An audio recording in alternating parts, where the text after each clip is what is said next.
The following is an exclusive presentation of Ravens Productions.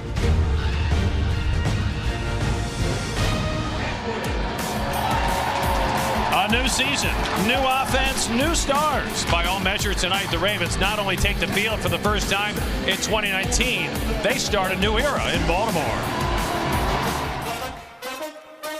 Welcome in to Chapter 1 of the four-part story that is Ravens preseason football. Each chapter, each moment brings with it important questions. There's a new offense in Baltimore, led by coordinator Greg Roman and the electrifying Lamar Jackson. What can we expect to see? And as Lamar takes the reins for his first full season as the starter, what heights will his game reach? Headlines abound on the defensive side as well. Who will emerge on the edge to wreak havoc on opposing quarterbacks and keep the defense #1 in the league? New leaders must step up on both sides of the ball. And now is the time to start making an impact. It's Game 1. The story begins tonight under the lights at M&T. And the preseason begins with a new slate of questions that the Ravens try to answer through the 4 quarters of this year's preseason.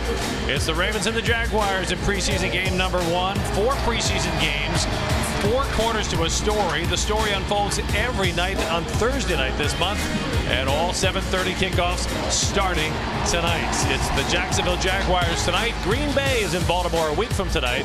And the Ravens with 2 very short road trips up I-95 to Philadelphia before they close out the preseason with a 2 beltway trip to Washington to face the Redskins. Good evening and welcome to M&T Bank Stadium. Jerry Sandusky with you along with the coach, Brian Billick.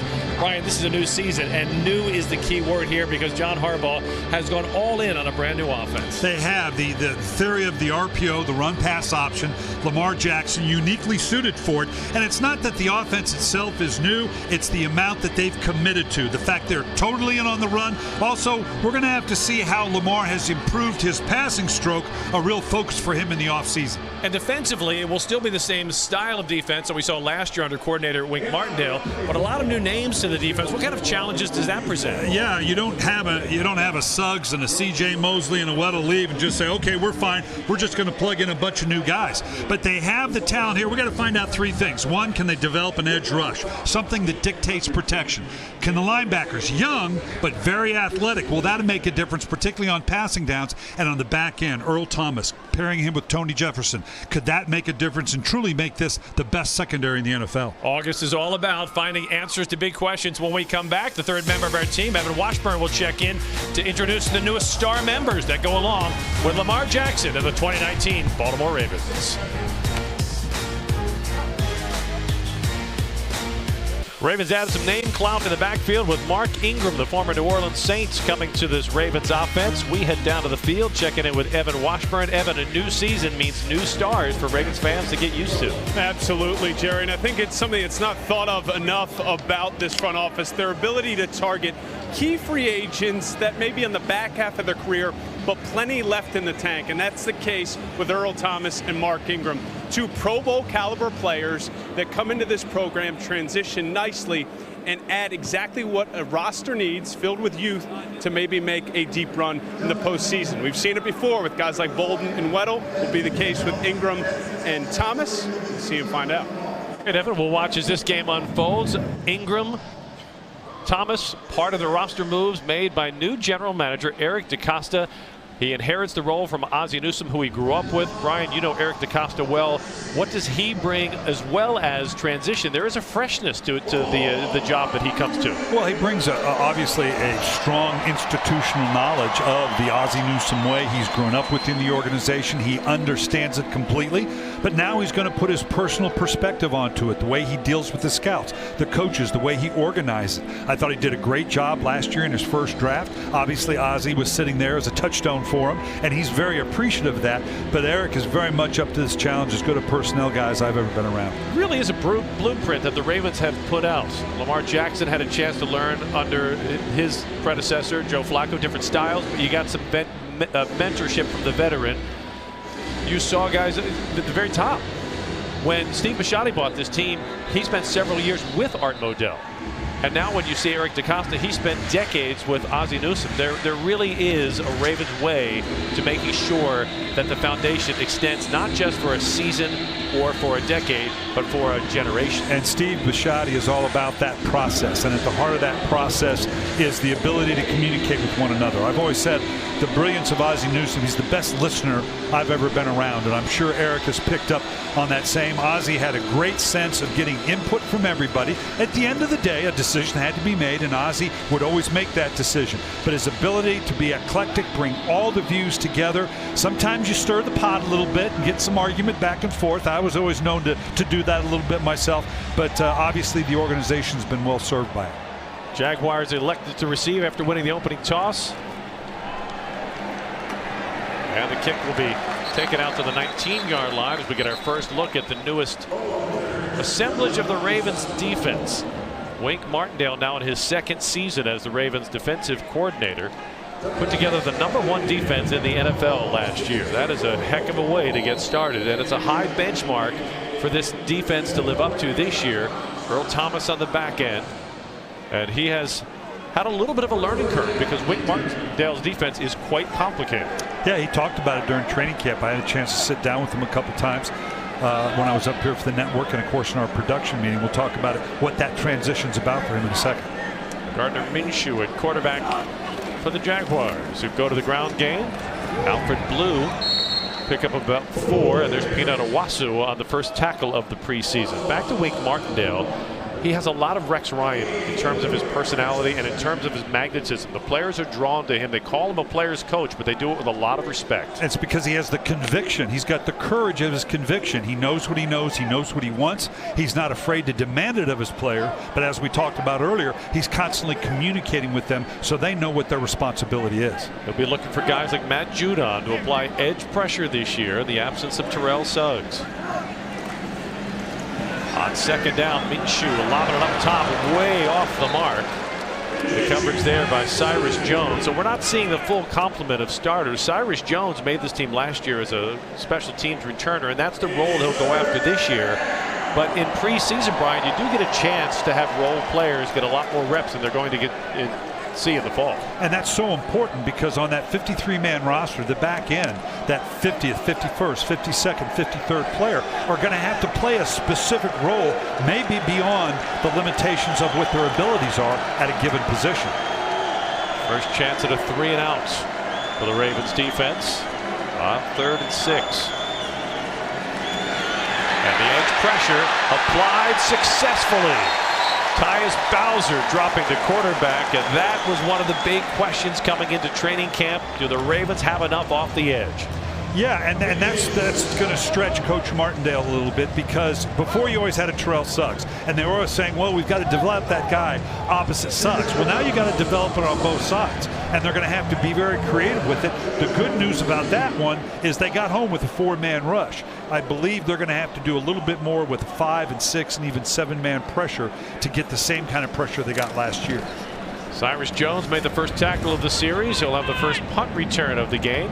Fair catch at the 30-yard line as the Ravens offense will get its first trip to the field.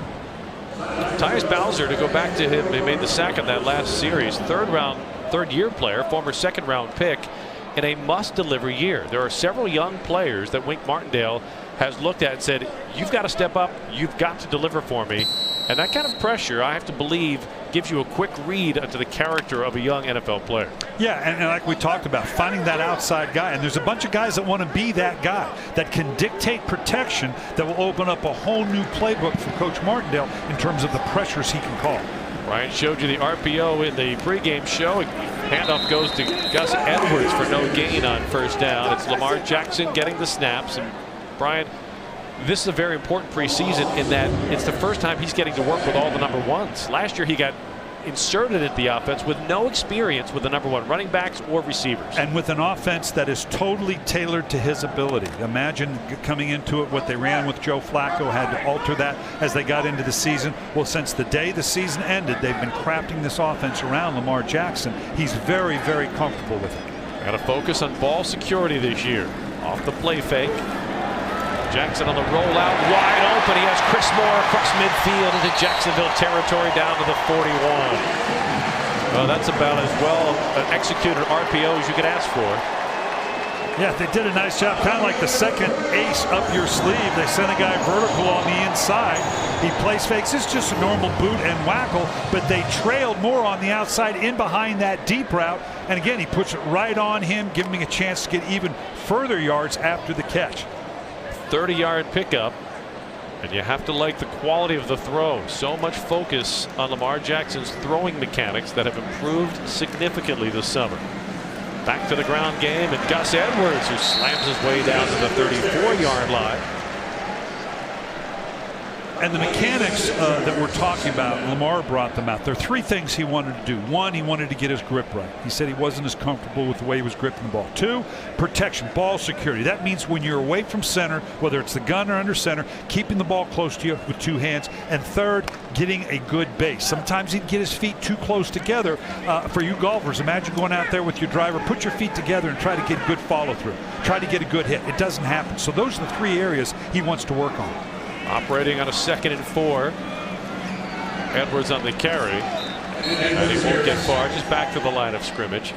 A lot of questions how many times Lamar Jackson will carry the ball in the regular season. I think it's safe to assume we're not going to see him carry it too much in the preseason. Why put him at risk? Yeah, but you still have to execute this offense. Now, this is the down. This is the third down that the Baltimore Ravens want to be in. I mean, everybody wants to be in the third medium to short. Staying out of the third and long, where now they can continues to use the RPOs here. This doesn't have to be a pure throwing down with the style of play when you have a convertible third down. Out of the pistol on 3rd down and 4. A little toss to Edwards. Sweeping to the left, gets a block, but he won't get close to the first down.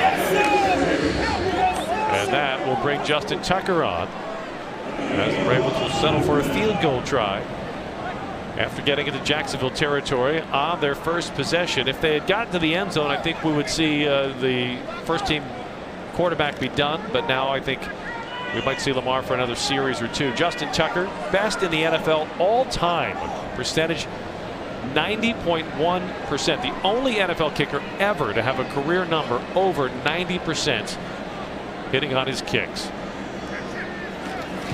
From 52.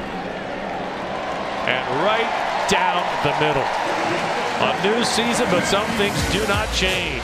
Justin Tucker from 52 yards, and the Ravens lead it 3-0 on the Ravens Game Day Network. Ravens preseason football is brought to you by M&T Bank, proud to be the official bank of your Baltimore Ravens. By Geico, 15 minutes can save you 15% or more on car insurance. By MedStar Health, whether you're kicking a field goal or kicking the flu, MedStar Health is the official medical team of the Baltimore Ravens and you. MedStar Health, it's how we treat people. And by Advanced Business Systems, the official business solutions provider for the Baltimore Ravens. Ravens' first possession of the preseason, and John Harbaugh sees points on the board. The Geico scoring drive, 6 plays, 35 yards. Justin Tucker hits from 52. And the Ravens offense putting points on the board right out of the gates under new coordinator Greg Roman, who was a former member of your coaching staff, Brian. Yeah, Greg was my assistant offensive line coach and did a great job. He's got a great, like all really good coordinators, he's got a great sense of both the front and the back end. Is uniquely suited given his background, obviously in San Francisco with Colin Kaepernick, what he did up in Buffalo with Tyrod Taylor, to craft this new offense around Lamar Jackson. Keelan Cole will take the kick at the goal line, brings it out across the 15, has an avenue. Flag is down though as Cole turns the corner at the 40. He'll get some exercise, may take this one to the house, one man to beat, and he'll go to the end zone, but this one will likely come back with a flag back down at the 30-yard line. A 102-yard kick return. But he'll have to file that under conditioning because a holding penalty will bring it back on Jacksonville. During the return, holding, receiving team number 42. Foul falls 10 yards from the spot of the foul. First down. Well, we'll see. You know, they've made it with the new rules here. They've made it very difficult. One, obviously, it's such a wide open space. It's hard. You can see the hold right there. Very clear cut. But they've also made it with one of the new rules, more on punt return, but you're going to see it here as well. It's almost physically impossible to come back across the ball and block someone that's legal. I'm talking about that as the ball's coming to you, if you're facing it as an offensive guy, to block back on someone, even if you can get your head in front like we used to always done. They basically made that impossible. So we should be able to see more and more returns. Unfortunately, I think we're going to see more and more penalties on kickoff returns, which is always disappointing because it seems like there's a flag every time you kickoff return. And there's a flag before the first snap, too. Back to special teams. False start. Offense, number 80. 5-yard penalty. First down. Chris Horton is the new special teams coordinator, takes over for Jerry Rosberg, a legendary coach who retired earlier this summer. And he was not too thrilled, holding or not, to see a returner take it to the house while he's standing next to the head coach. Yeah, whose specialty was special teams. The Jaguars' first down run won't go far as Alfred Blue is blown up at the line of scrimmage, and it's Tyus Bowser again. Well, this is a kid who has stepped into a pressure situation. He knows the organization needs him to be big off the edge, and he is big in the early going of the preseason opener. Yeah, in terms of a run-stopping defense, that's not a concern of the Ravens. This front seven is still outstanding. Talked about the linebackers being a little more undersized right now, but that front four and front five, when they're in the game, that's a load for any team. I can't imagine them not being outstanding against the run again this year. Jags backed up at their own 10-yard line. 9.5 minutes to play in the opening quarter. Minshew quickly out of his hand, and it won't go far. Out to the 11-yard line. And the cover there, Peanut Owasso dropping DJ Chark Jr. Yeah, he learned against the Baltimore Ravens. You can maybe get away with one move on the outside, but you better not bend it back inside, because there's usually a whole bunch of bodies coming down in a foul mood, and he just found out right there. Yeah, inside against the Ravens is not where you want to be.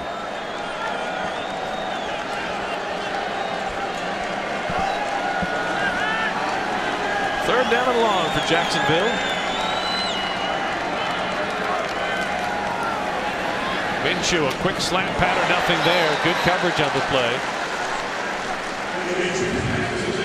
Anthony Averett, two-year starter at Alabama, draft pick a year ago, and a kid who would probably have a starting role on a lot of teams in the NFL, but he comes into what might be the deepest secondary this year that the Ravens have ever had. Did a nice job trailing that route, got his hands on the receiver, which you can do as long as you don't alter his course. That's good coverage. Cyrus Jones awaits, had a fair catch on the first punt. A challenge flag thrown, and this might be Doug Marrone, the Jaguars head coach, challenging an interference call that was not called. Remember, coaches can now challenge whether there was interference on a play, and one of the things we saw in the Hall of Fame game a week ago was coaches throwing it early so that they get a feel for. Jacksonville is challenging that there was pass interference on the play. Timeout. They're trying to get a feel for how the review booth will call this. So the Toyota official review coming up. Well, and the Hall of Fame game was great because you had one game. Al Riveron and his whole group was right there.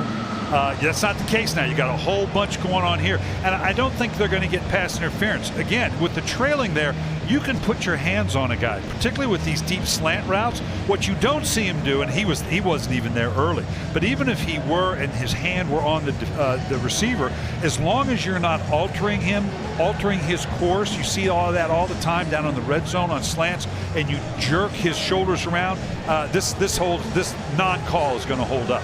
And we will find out the verdict when we get back. 3-0 Ravens lead in first quarter on the Ravens Game Day Network. Jacksonville will be charged a timeout, and that is also their first challenge. They have one remaining. To remove the egregious error like we saw in New Orleans in the championship game. My concern is this rule is going to get caught up in the minutia a little bit earlier, and the fans are going to get very, very frustrated because they're going to look at it, and half the fans are going to say no, it should have been called. The other half, it's just another chance for the fans to criticize the officiating. Cyrus Jones with his second attempt at a punt return Another fair catch made cleanly at the 45-yard line. So let's see if Lamar Jackson remains in at quarterback. He will. Put the Ravens into field goal range his first series of the season. And now we'll try to see if we can get him into the end zone here. And take number 2. And that's part of the key. One of the challenges last year, the Ravens were 20th in league in red zone offense. And what they don't want this offense to be is another run and shoot or like the Chip Kelly offense where you get lots of good numbers and you're up and down the field, but you're not converting it for touchdowns. So as great as Tucker is, you'd like to come up away with more touchdowns. Kind of Dixon in the backfield. He'll get the handoff running behind the left guard and works his way out to the 48-yard line. Greg Roman is a guy who has been all about the run game throughout his NFL career. He was on Jim Harbaugh's staff at San Francisco from 2011 to 2014. Rex Ryan's offensive coordinator in Buffalo. He was one of your assistant coaches with the Ravens in 06 and 07. And everywhere he's been, his run game has always been in the top 5. And it's been versatile. It's not just one, shoving a square peg into a round hole. He adapts his run philosophies to the personnel he has. Lamar Jackson will throw, and his pass is caught by Boykin, the 3rd-round draft pick out of Notre Dame, out near midfield. It'll set up a 3rd down and about 6 for Greg Roman, 46 years old. Not a lot of guys have coached under Jim and John Harbaugh. It will be interesting as his tenure in Baltimore continues to find out who the tougher guy was to work on.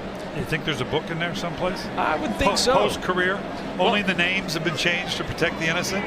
He coached against John Harbaugh in the Super Bowl. Now we'd love to coach with him in the Super Bowl as well. On 3rd down, quick release, and it's incomplete. Intended for Boykin. A touch behind, but you'd like to see the rookie make that catch. Yeah, because when you've got big receivers and they like what they see in Boykin, he's the perfect big receiver in this type of offense because Lamar Jackson, it's, coverages are tight in the National Football League, but you have a big body that can body it up. We talked about that with him in the production meeting, about him getting used to the fact that he can use his body, shield away from the defender and come up with a catch just like that. Sam Cook, the longest tenured member of the Ravens in his 14th season. His punt is down at the 2-yard line. A spectacular bit of coverage by Justin Bethel after a 48-yard punt.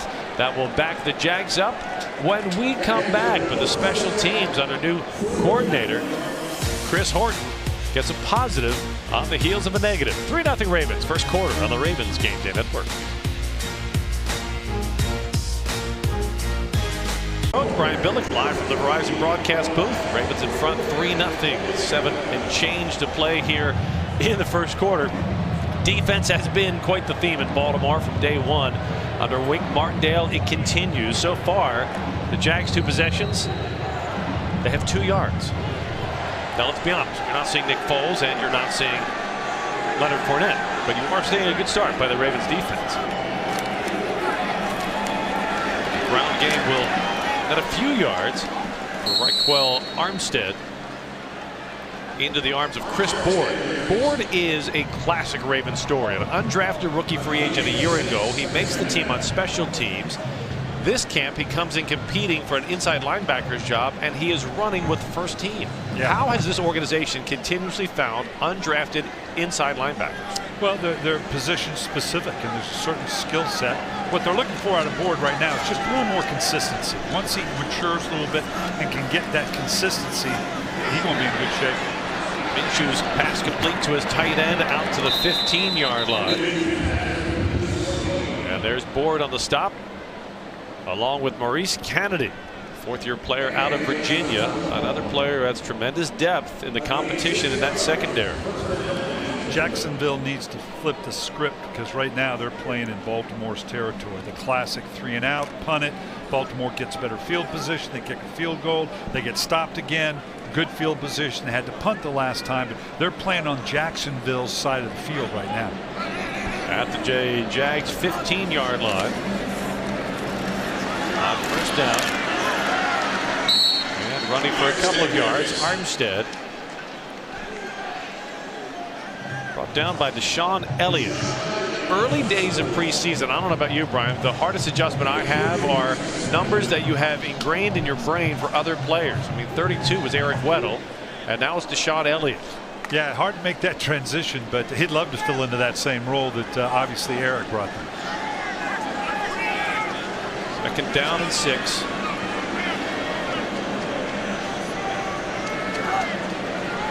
Love these defensive fronts where you only have 2 down linemen and they rush 5. Minshew's pass is dropped at the 30-yard line. Covered that time by Bennett. Check that, Everett. Now the Jags in another 3rd down situation for Wink Martindale, preseason or not. A 3rd down and 6. Blitz is coming. Yeah, the Ravens were 3rd in the league on 3rd down last year. And coaches will tell you, the only stats I care about is scoring, red zone, and 3rd down. I take care of those 3, I'm in good shape.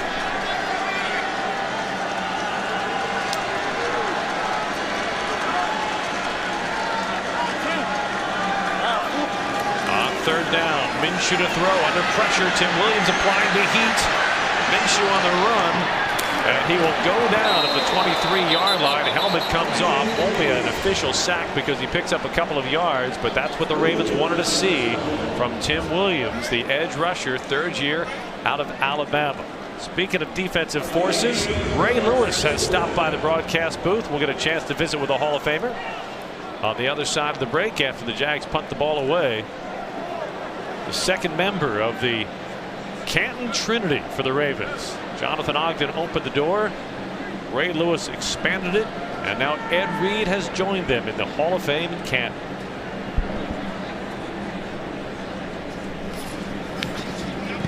Tyler Irvin will return this punt. Irvin fields it all the way back to the 20. And he'll weave his way across the 30 down the sideline. And he gets across the 45-yard line. When we come back, we will visit with the great number 52. Ray Lewis joins us. The Ravens in front 3-0 on the Ravens Game Day Network. To welcome Ed Reed. The squirrel dance lives. There's no team that has put the kind of players who can perform on the field and on the stage like the Ravens. Jonathan Ogden, the 11-time Pro Bowler. Ray Lewis, 13-time Pro Bowler. Ed Reed, 9-time Pro Bowler. That is the Ravens Trinity in Canton, Ohio. We are delighted to be joined by Ray Lewis, number 52. Great to have you with us. Good to have you back in town. Coach, how you doing? Doing great, young man. Them rings polished up? Yeah, that's right. That's right. Always. Always. Hey, you look like $1 million. You're obviously still getting after it. How much fun is it to come watch a new team come together and know the potential that's in front of these guys, the potential you've lived? Yo, what's funny, the guy sitting right to my right, we know what that kind of feels like, right? Trying to piece all of these pieces together, right? Coming from Baltimore when we first started, getting all the Cleveland thing going on and figuring out what pieces add. You grab Rod, you grab Sam, you just grab everything. So when you see this young team now, they have to figure that out, right? And so where does the leader emerge from on defense, right? That's kind of what I'm looking for. Who is that guy? Right. It's usually the middle line, the middle backer, right. Somebody in that area. They're light there, but they're fast though. They're really fast. So I like seeing this. What's the sign you look for that says, okay, there's the leader? Lamar Jackson on 1st down. His pass is incomplete. Penalty flag down on the play. You look for those one-on-one conversations. You see on the sidelines a lot of times, you always see that one leader go over to that one guy that nobody else won't know he messed up until film on Monday, right? And then he'll go grab him like I used to do all the time and just correct one little thing, and you'll start to see it resonate throughout the team, and then they'll start going to that one guy. Rod Wilson was that for me, and so I became that for a lot of other guys. And beyond just that singular leader, I think the things that denote most of the teams, the great teams that we had here, was that you had that leadership, certainly, and you led the way on that. But at each level, the defensive line, the line, everybody at that level had someone they could lean on that you guys could communicate, kind of be those gatekeepers. Yeah, and that's the beauty, what makes a great defense on 3 levels, right? Because you got your D-line, you got your linebacker, then you got your secondary. And when you have one key person, then everybody relays that message. Yeah. Kenneth Dixon getting the run. What do you think of this Ravens offense, and how challenging is it for defenses in the NFL to see the RPO, the read option, the midline read, things you probably didn't see since high school? It's going to be so fast, and it's going to test their fundamentals, right? Because with that read option, you have to, your fundamentals, you have to be on point. Colin Kaepernick was good at that, right? Because if you actually had 2 people playing the dive, then he just pulled it out. right? And so that's why our communication between me and the end, which was Sizzle, that one of us have to take that right now, declare it, regardless of if you have the ball or not, and the other one just go to the next. You're the perfect guy to ask, because we've been talking about if indeed this plays out and he can stay healthy, the numbers are stunning. Yeah. I mean, we talked about Cam Newton in 2017 ran the ball 139 times. Yeah. And I asked John Harbaugh over and under, and he said without hesitation, over by a lot. So, okay, so maybe that's 180. 200. I got a question. I'm going back to our time together. Ray Lewis is on the other side of the ball, and he's saying, you're going to run your quarterback at us 20 times in the game? It ain't going to end well. Hell no. It ain't going to end well. Jackson with a throwback. It's not going to end Chris Moore. That didn't end well either, but a penalty flag is down on the play. But in all seriousness now, that's got to be the number one question now. A quarterback being exposed to, let's say that number is 200. Yeah.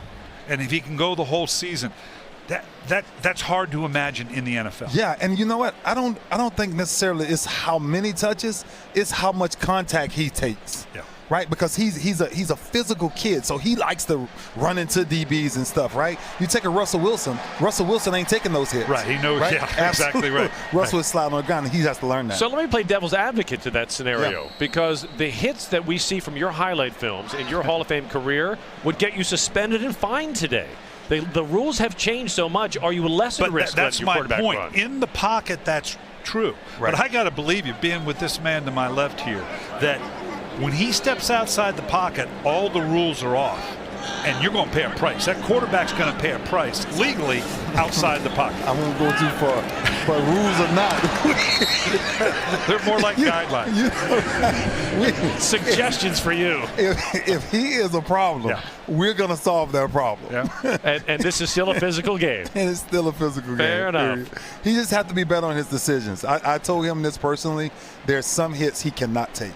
Right, it's shoulders, right? We saw Garoppolo last year, right? Trying to take a hit, trying to fight extra. You can't take those extra hits when you play that position. I had visions of that first game when he ran it 27 times. And I don't know if he was with RG3 afterwards, but I envisioned them being in the same car after the game, and Robert going, Lamar, that was awesome, but dude, you can't be doing that. You can't run the ball 27 times. On 2nd and 10, that's a quality throw by Lamar Jackson to Chris Moore down to the 15-yard line. He couldn't make that throw a year ago. I think he actually was throwing to somebody else, though. Yeah, but he didn't have that kind of luck. It looked like he was throwing to the tight end. Watch, typical you see linebacker. Nah, he's got Chris Moore. Typical linebacker. Give the kid a break. I love it. I think you're right. I think you are right. But now you mentioned it. I got to ask you. Last year, when in your induction, and I had a chance to be in Canton, and Ed was there. Yeah. And I'm watching Ed just kind of hanging around. And we knew Ed was going to go in this next year. And to watch the process with you and just to take it all in. And it's fascinating. I had to be in L.A. to cover the Hall of Fame game and then the Hall of Fame induction, so I didn't have a chance to be there. But now for that to flip, and for you to be there and watch Ed and that whole process come together. I'm telling you, Coach, first of all, there was no stress. So let's take stress out of it for me. Not for you. Yeah, for me. For me, it was no stress, right? But when you think about Willie Snead on the reception for the touchdown. Good kid, that guy. I love Willie Snead. Great leader for this team for sure. But Jackson I'm telling you, Snead, and the Ravens have their first touchdown of the preseason. With Ed, it was like me going in twice. And you know why, right? It's just that brotherhood, that bond that we had. That mentorship. We're talking about the leadership. You helped him grow up. Oh, my goodness. And to see that happen, right? For us to do it early in our career with defensive players of the years back-to-back and then go back-to-back to the Hall of Fame, I'm telling you, I sat there like a little kid all over again. Like, wow, I get a chance to actually witness this. One of the things I loved about the teams you played on was the culture that was created. I've always said bad teams have no accountability. Good teams have accountability to the coaches and the leadership. Great teams have accountability to each other. Yeah. Where did you learn that? How did you instill that here? You know what? What's interesting was, and I'm going to give a good bit of credit to Coach Billick, because what happened in 99, remember 99 transitioning into 2000? You gave us the freedom to really control what we control, right? Like hold each other accountable, right? Somebody out of your freaking gap, stay in your gap. Like, no coach shouldn't have to say that. You know, and I think those meetings that we had together, it was about accountability. It wasn't about Shannon catching this many catches or this. No, it was about they cannot beat us playing our football game. And what does that mean? And if it meant running a certain number of times, it meant running it. But whatever it meant, we was accountable to each other. And for I've always sure. told I was one of the first coaches that let the guys go home during training camp. Yes. And that can be problematic. I mean, if you're late for this, late for that, and you go on. But we did that for 9 years. And I made it clear. I said, guys, I'm going to let you go home at night. But if we have one problem, you're late, anybody late for practice, late for meetings, God forbid you're all together, miss a meal, whatever, then I'm going to bring you all back in the hotel, and you got to go tell Ray Lewis why he can't go home tonight. Okay? In 9 years, we didn't have one problem. We didn't have one problem. That's accountability. Lamar Jackson with a touchdown toss to Willie Snead, and the Ravens now with the 10-point lead. Kerry Venvik with the kicking honors.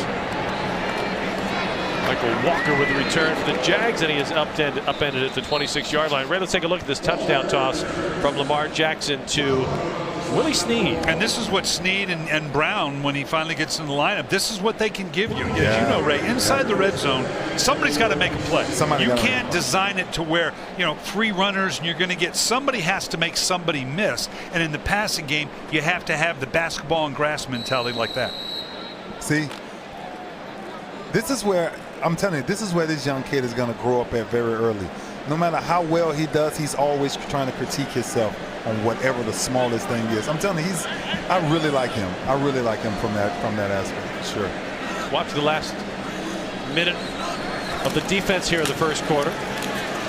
Minshew with time to throw off the hand of the intended receiver. The flag down. This is likely interference coming. Now this new rule that came out, Coach, you got to explain this one to me because I'm losing my mind. Ray, when I sat in the league in a meeting. Prior to the pass, holding, defense number 34. 5-yard penalty, automatic, first down. Yeah, we'll see. It's very much like the play earlier that they challenged, and he's challenging it. And the key is, did he change the impetus? Did he get a hold of it? Boy, I don't know. Unless it was right at the turn. I think it was before. Yeah. I think it's right there. I'll tell you right. Now that one right there, you can see it. When I listened to the league explain it, I went in thinking, okay, I'm 65 years old. I've been in this game for 45 years. I know what I don't know.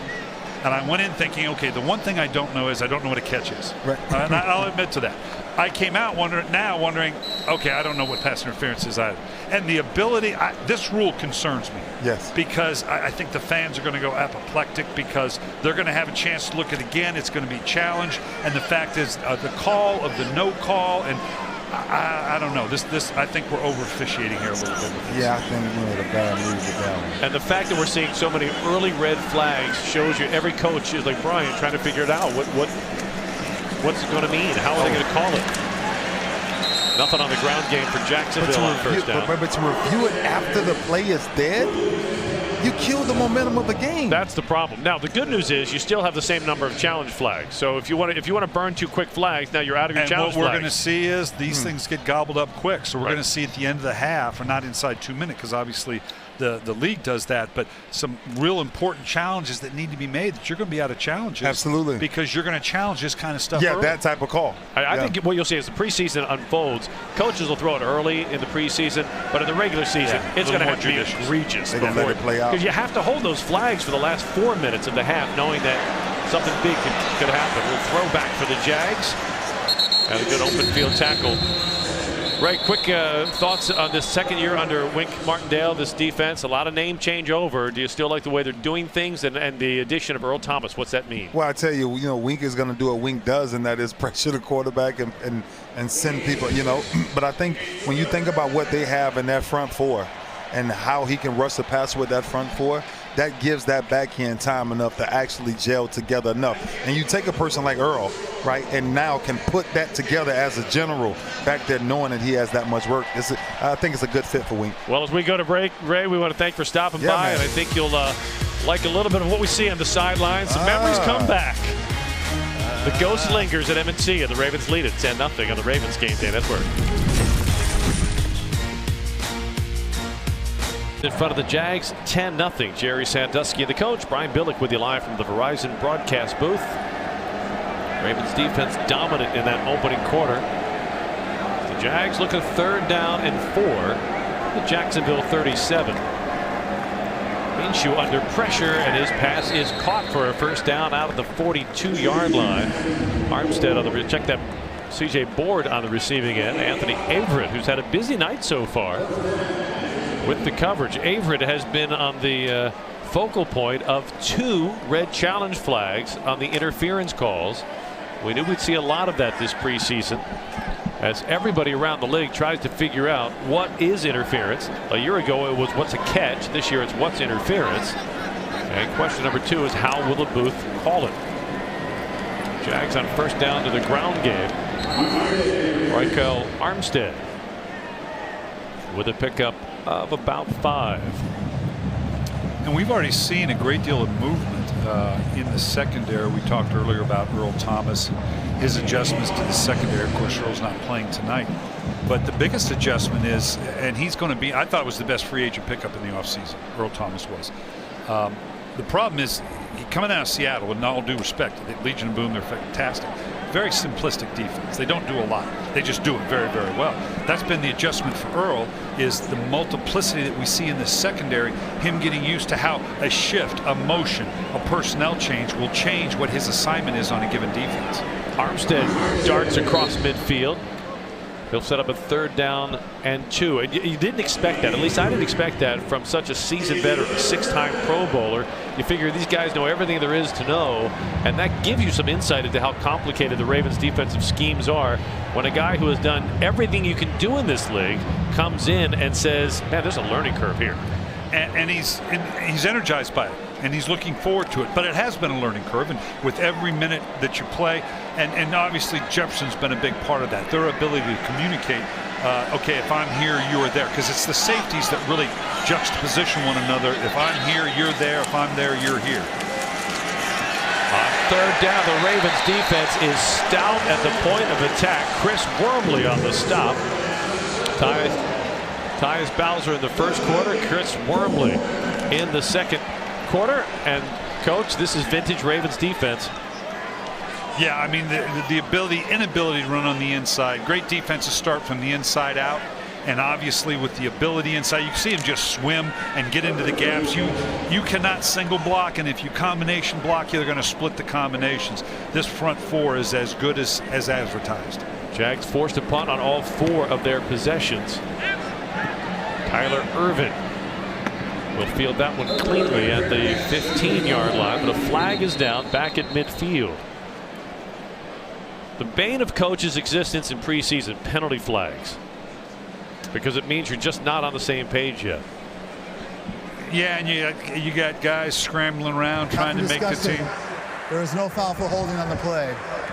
Timeout. Must have been away from the play. I like it. Good no call. And that is the other part of preseason, the officiating crew getting to learn each other's rhythms. A year ago, Gus Edwards burst onto the scene with the 700 yards rushing. This is a kid who wasn't even active in the first part of the season, averaging almost 5.5 yards per carry in the final 7 games of the year. And then in November, Edwards and Lamar Jackson became the first rookie running back quarterback tandem each to reach 100 yards in a game. And again, it speaks to the Ravens scouting and their ability to find undrafted talent that becomes impact players. We talked about it on the defensive side, but Gus the Bus on the offensive side. Lamar Jackson's night is done. Trace McSorley now in the game. And Justice Hill, a 4th-round draft pick out of Oklahoma State, getting his first touch in an NFL preseason game. McSorley, the rookie out of Penn State, is going to see a lot more preseason time than at first anticipated because of the hand injury to Robert Griffin III in training camp. Which is good, because he has kind of, I'm not going to put him in the same caliber as Lamar Jackson, but he is an athletic quarterback that has ability to do some of the things that we see in Lamar Jackson, even though right now they're just lining up in the eye and playing football.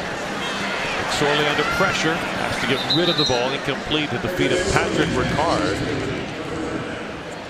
McSorley's impact on this team, if it's going to be one, will not be most likely at quarterback in the regular season unless something has gone horrifically wrong. It will be on special teams. Not yet as a returner. He does not yet have the skill set to catch punts. But we anticipate RG3 being back as the backup for the regular season. But the Ravens are intrigued by the athleticism of Trace McSorley and think if he can be a personal protector, a gunner, then they can keep 3 quarterbacks active. Like a Tyson Hill in New Orleans, right? Have that combination. He's that kind of athlete. They'll try to convert on 3rd down. His pass is caught by Boykin, and he stretches forward and picks up the 1st down. And that's what I'm talking about, using your size. That was well covered. He used his size. He was like a forward blocking out for a rebound. And then once he got control of the ball, he used that size to fall forward, stretch his hands out. This is a quarterback's dream when I can throw at the chains. I'm a little short, but now with that sheer size, I can reach and get the 1st down. I like everything I've seen from Miles Boykin in camp. He just catches things that are thrown his way. He understands where the sticks are. Timeout called by the Ravens. First, charge timeout. Baltimore. This will be a 30-second timeout. So for Miles Boykin, a young man who is stepping through the Thompson Creek window of opportunity, here's a kid who sticks around to the 3rd round. Had a breakout year his last year at Notre Dame, had 11 touchdowns in college, 8 of them in his last year, so clearly he grew up. And then he arrives here. Brian, the thing that most intrigues me about him is he looked okay in shorts. And then as soon as they put on pads, he looked like the real deal. And you can use that size. You see Willie Snead says he's like Michael Thomas. The only difference between him and Michael Thomas is $100 million. Small change. Yeah, he can get there. Out of the timeout. Jet sweep. Chris Moore with a carry across the 30. And boy, is he drilled at the 34-yard line, just shy of the 1st down. Back to Miles Boykin. We had a chance to visit with him this week and asked him, okay, you got your signing bonus. Have you had your first big purchase yet? Big grin comes across his face. He said, yep, I bought a Tesla. And I let my mom drive it, and she cracked the windshield. What are you going to do? Thanks, Mom. And I'm going to say his mom looked at him and said, you think about all the things you cracked in my life? That's right. Go fix your windshield. Really likable young man out of Notre Dame. On 2nd and short, Dixon breaks free, spins out to the 50-yard line and gives the Ravens another 1st down as Trace McSorley will enjoy a 16-yard gain on the ground. And the Ravens move the chains. I got to say, Trace McSorley, for a 7th round draft pick, a guy that most people overlooked, he has stepped in, Brian. It looks sharp. Well, yeah, particularly when you can turn around and hand the ball off and get downhill. That was as simple as a screwdriver, a power play. Block out with the tight end, pull the guard. They're just playing downhill eye football right now. Back to the running game. Justice Hill. Pick up 4 on the play to the 46-yard line. This is the style the Ravens want to play in the regular season. They want to pound, pound, pound, move the chains, run the clock, because as much as players do conditioning, if you're on the receiving end, by the 4th quarter, you're worn out. And the way they're going about it, I'm excited to see, again, what they're running right now, because it's not the RPO. This is different than what Lamar was running. It's more straightforward, obviously, that we're used to seeing, which means it's a part of the package and something they can dip into in the regular season with Lamar. And McSorley dips into a 1st down with a rollout to the 39-yard line. So let's break it down a little bit the way Greg Roman is going to want to distribute the ball in the backfield this year. Yeah, and we're going to talk about this as the preseason continues. The wild card here is how many snaps of run plays does Lamar Jackson actually have? You look at Mark Ingram. He's had a career high of 240 carries in a given year. He's certainly capable of being that kind of back. Dixon's proven his durability. Obviously, Gus Edwards, you just talked about. So how do these numbers shake out in conjunction with a quarterback that's going to have somewhere between 140 and maybe 200 snaps? Edwards picks up the 1st down on 3rd and short, and that moves the chains. And the Ravens offense continues to roll. Tonight's Ravens Game Day Network presented by Geico. Lamar Jackson's work for the evening is done. Jackson looked quite on point in his 1st quarter preseason debut. The thing I liked about Jackson was the quality of his throws. Whether Ray Lewis and I disagree whether that pass was intended for Chris Moore or the tight end, it was still a pretty throw. Trace McSorley's pass incomplete, intended for Miles Boykin on the slants. And that's the catch he's got to come up with. He said Calvin Johnson was the guy he kind of grew up watching, and again, because of the size of this guy, and I remember talking when Calvin Johnson was playing, and the quarterback's telling me you had to learn that just because he was covered didn't mean he wasn't open. And with a big body like that, he was well covered there. Yeah. But he's got to be able to come down with those kind of body catches when the quarterback can put it on. Sorely out of the pistol, will hand it off. Justice Hill can't get an edge. Bounced out of bounds for a short gain at most. Justice Hill's an interesting story. 4th round pick out of Oklahoma State. Crazy speed. 4.4 40-yard dash. He can fly. His brother Dax plays for Jim Harbaugh at Michigan. John Harbaugh said with a touch of amusement, you got brothers playing for brothers. It doesn't happen very often in this or any other league, in any sport. On 3rd and 10, McSorley going deep down the sideline, and he overthrows his target, Boykin. And all about the connection of John and Jim Harbaugh, but now Jim Harbaugh has Dax Hill at Michigan, a 5-star recruit. It might be a two-way player, he has so much talent. And John Harbaugh has Justice Hill, who could be a return man, part of the running back package, and puts a lot of speed in the backfield. It'll be interesting to see. And you know the brothers are going to compete, whether John gets more out of Justice or Jim gets more out of Dax. It'll be a Thanksgiving family conversation, I can promise you. Kerry Vedvik with a 55-yard field goal attempt, and Vedvik's kick is good. And nobody likes to see that more than the Ravens, because they know the Chicago Bears and Green Bay Packers need a kicker. The Ravens do not, but their kicker,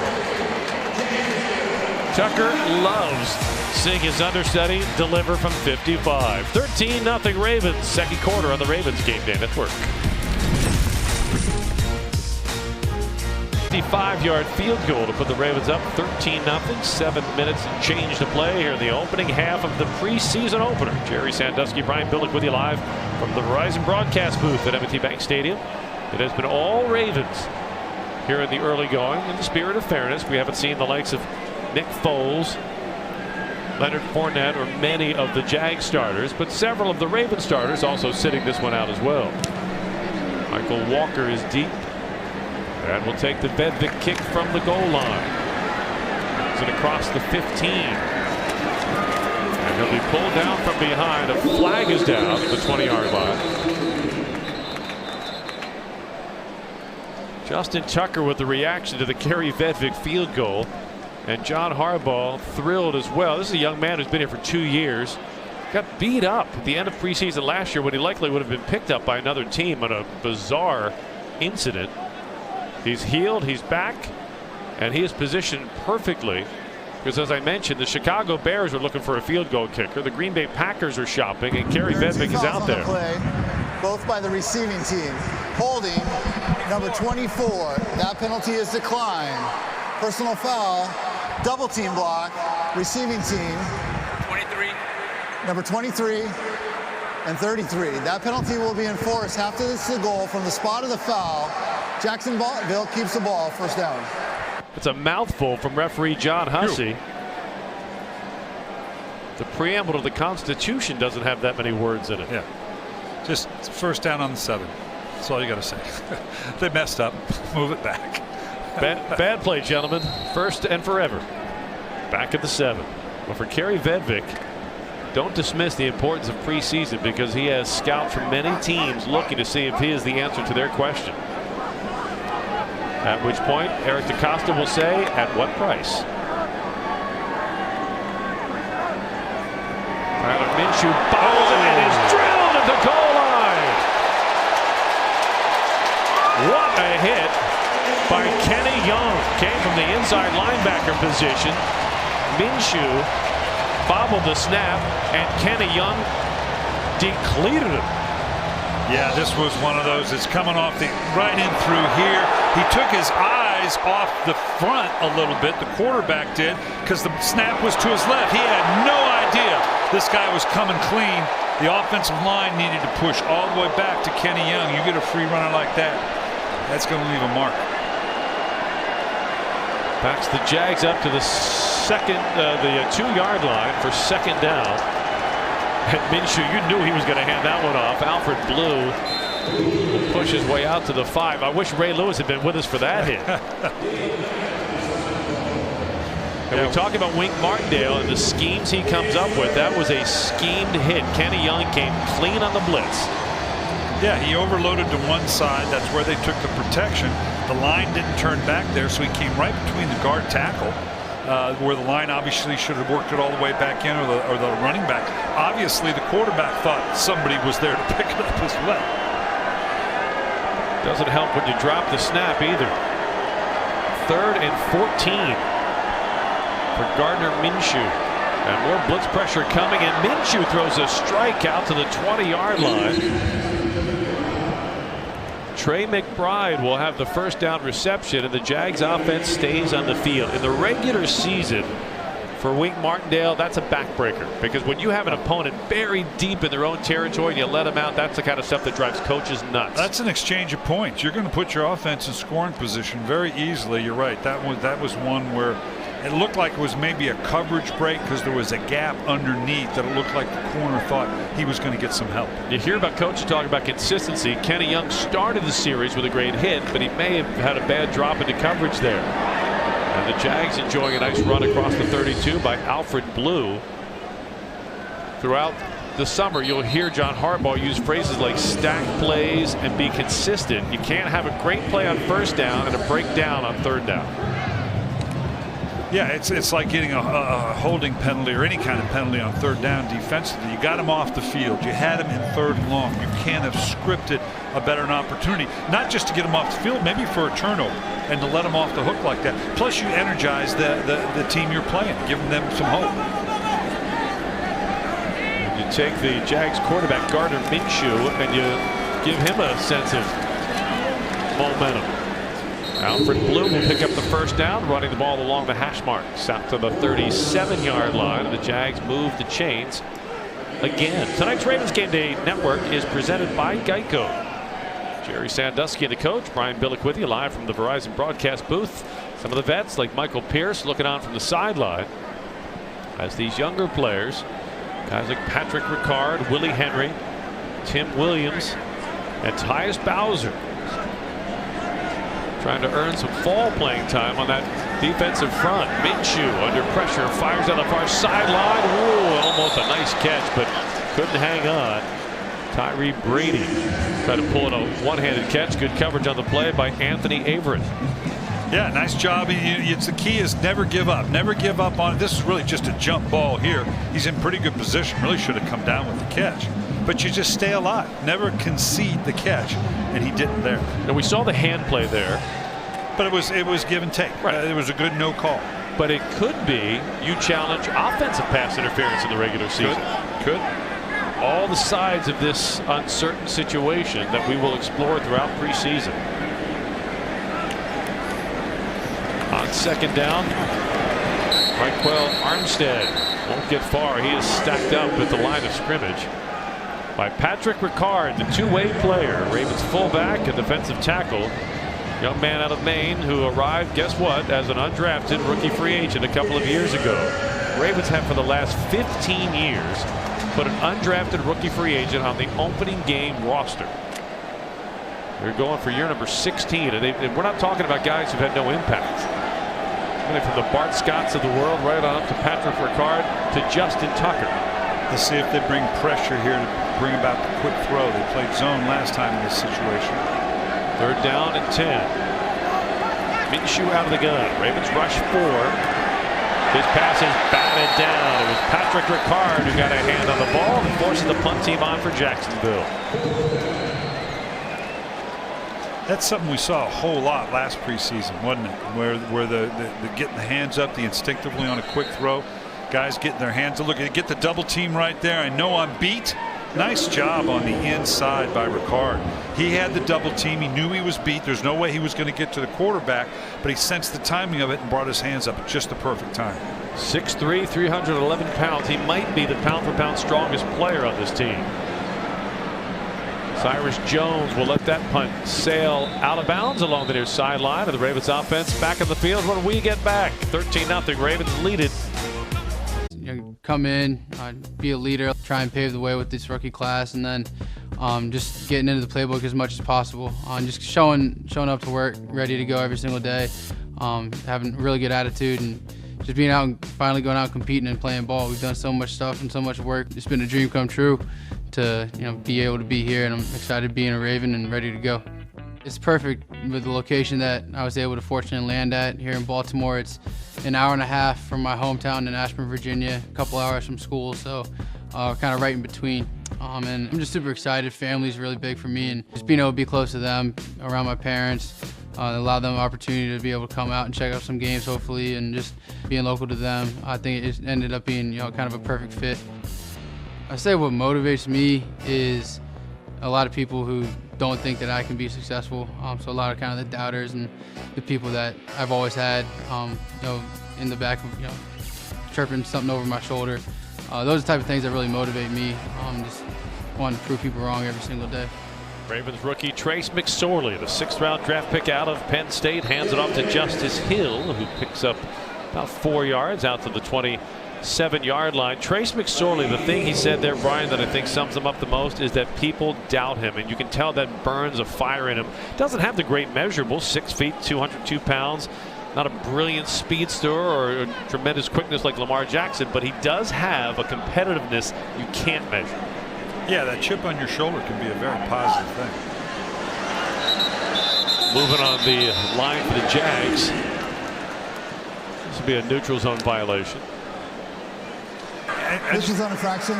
Defense, number 96. 5-yard penalty. 2nd down.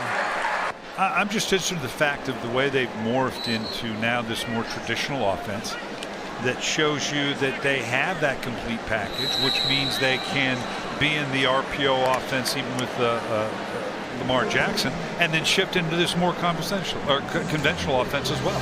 2-minute warning here in Baltimore, where the Ravens lead it 13-0 on the Ravens Game Day Network. Don't miss the action at M&T Bank Stadium this coming season. Single game tickets on sale now at BaltimoreRavens.com/tickets or call 410-547-7328. Great slate of games coming up. Home opener in September. Week 2, Terrell Suggs comes back to Baltimore. That will set the stage for a lot of electricity. Here in preseason game number 1, it's been Trace McSorley in the 2nd quarter. Ravens have scored on 3 of their 4 possessions. The Ravens defense has held the Jags 0 for 5 possessions. McSorley on the read option, hands off to Justice Hill, who picks up the 1st down. That's really the first time we've seen him run some read option. Yeah, and whether that was actual read option, whether it was a dive all the way, we'll remain to see. But yeah, now they've shifted from that more conventional look to now they're doing the stuff we saw them do in the beginning of the game with Lamar Jackson. Now the 2-minute offense. McSorley's pass is complete to Mark Andrews at the 42-yard line. Trace McSorley throwing a nice ball. Mark Andrews, a year ago, a 3rd-round draft pick, became the go-to target for Lamar Jackson. He could be a tight end who catches 80 balls this year. He's just that impactful. McSorley's pass just off the outstretched fingertips of Miles Boykin will stop the clock with 1:17 left in the half, and the Ravens looking at a 3rd down and 3. Boykin's capable of making these kind of catches. He's had kind of a tough night. They put the ball on him again, letting him use his size. He's got a couple of opportunities to make some plays. I'm sure we can't let that weigh on his mind right now because he's capable of making those catches. He's just got to shake the nerves out of him.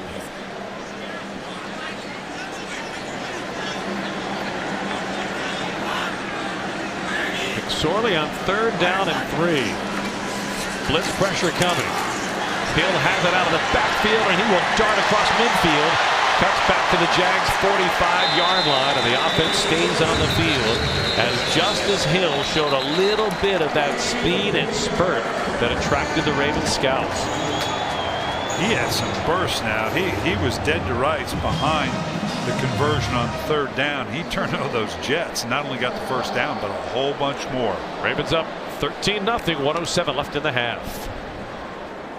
Lamar Jackson put together a couple of scoring drives, 4 for 7, 59 yards, a touchdown pass, a nice strike And we saw significant improvement in his throwing mechanics as we have throughout training camp. It translates to the game. And now we invite you to stick around for a big second half in our preseason opener. We will have an interview down on the field. Evan Washburn will be talking with Lamar Jackson and new running back Mark Ingram. They'll be live with us down on the field. We'll also have a breakdown from Brian. He's going to show you some numbers that this offense is capable of producing.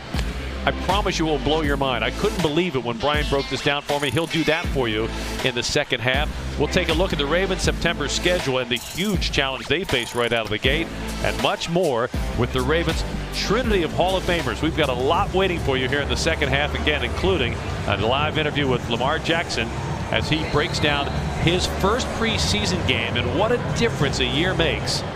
A year ago, it was all just settling in. He shared with us earlier, we asked him this week, what's the biggest difference? He said, this year, I know what I'm doing.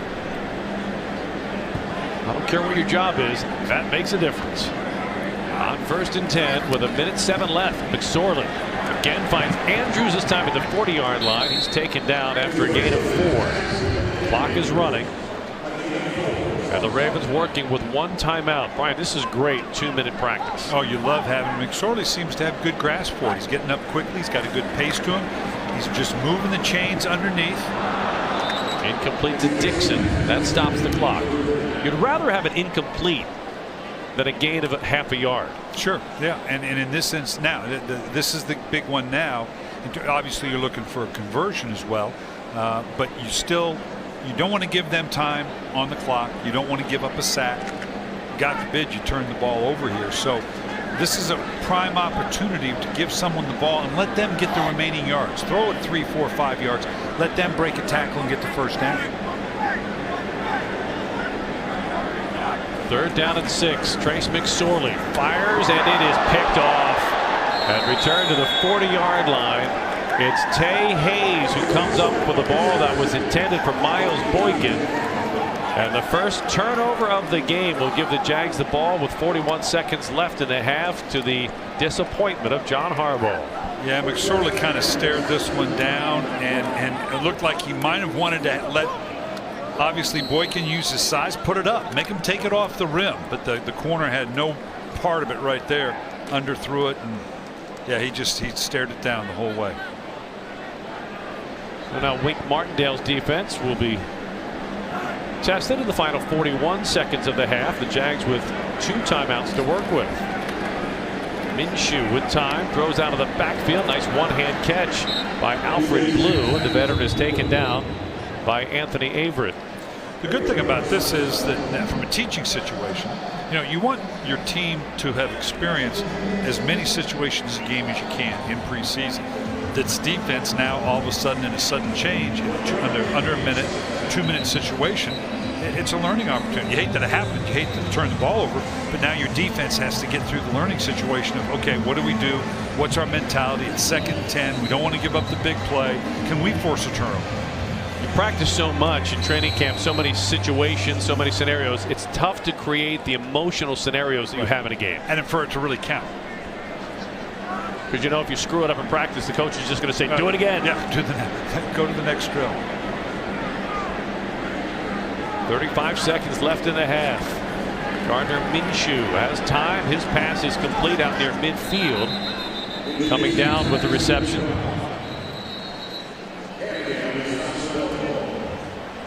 Trey McBride covered by Maurice Kennedy.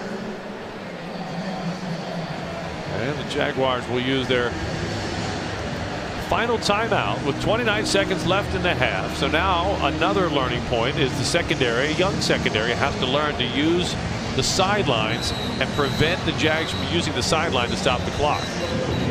Yeah, and do you have faith in this next group of secondary guys to bring pressure on this down, force the quick throw?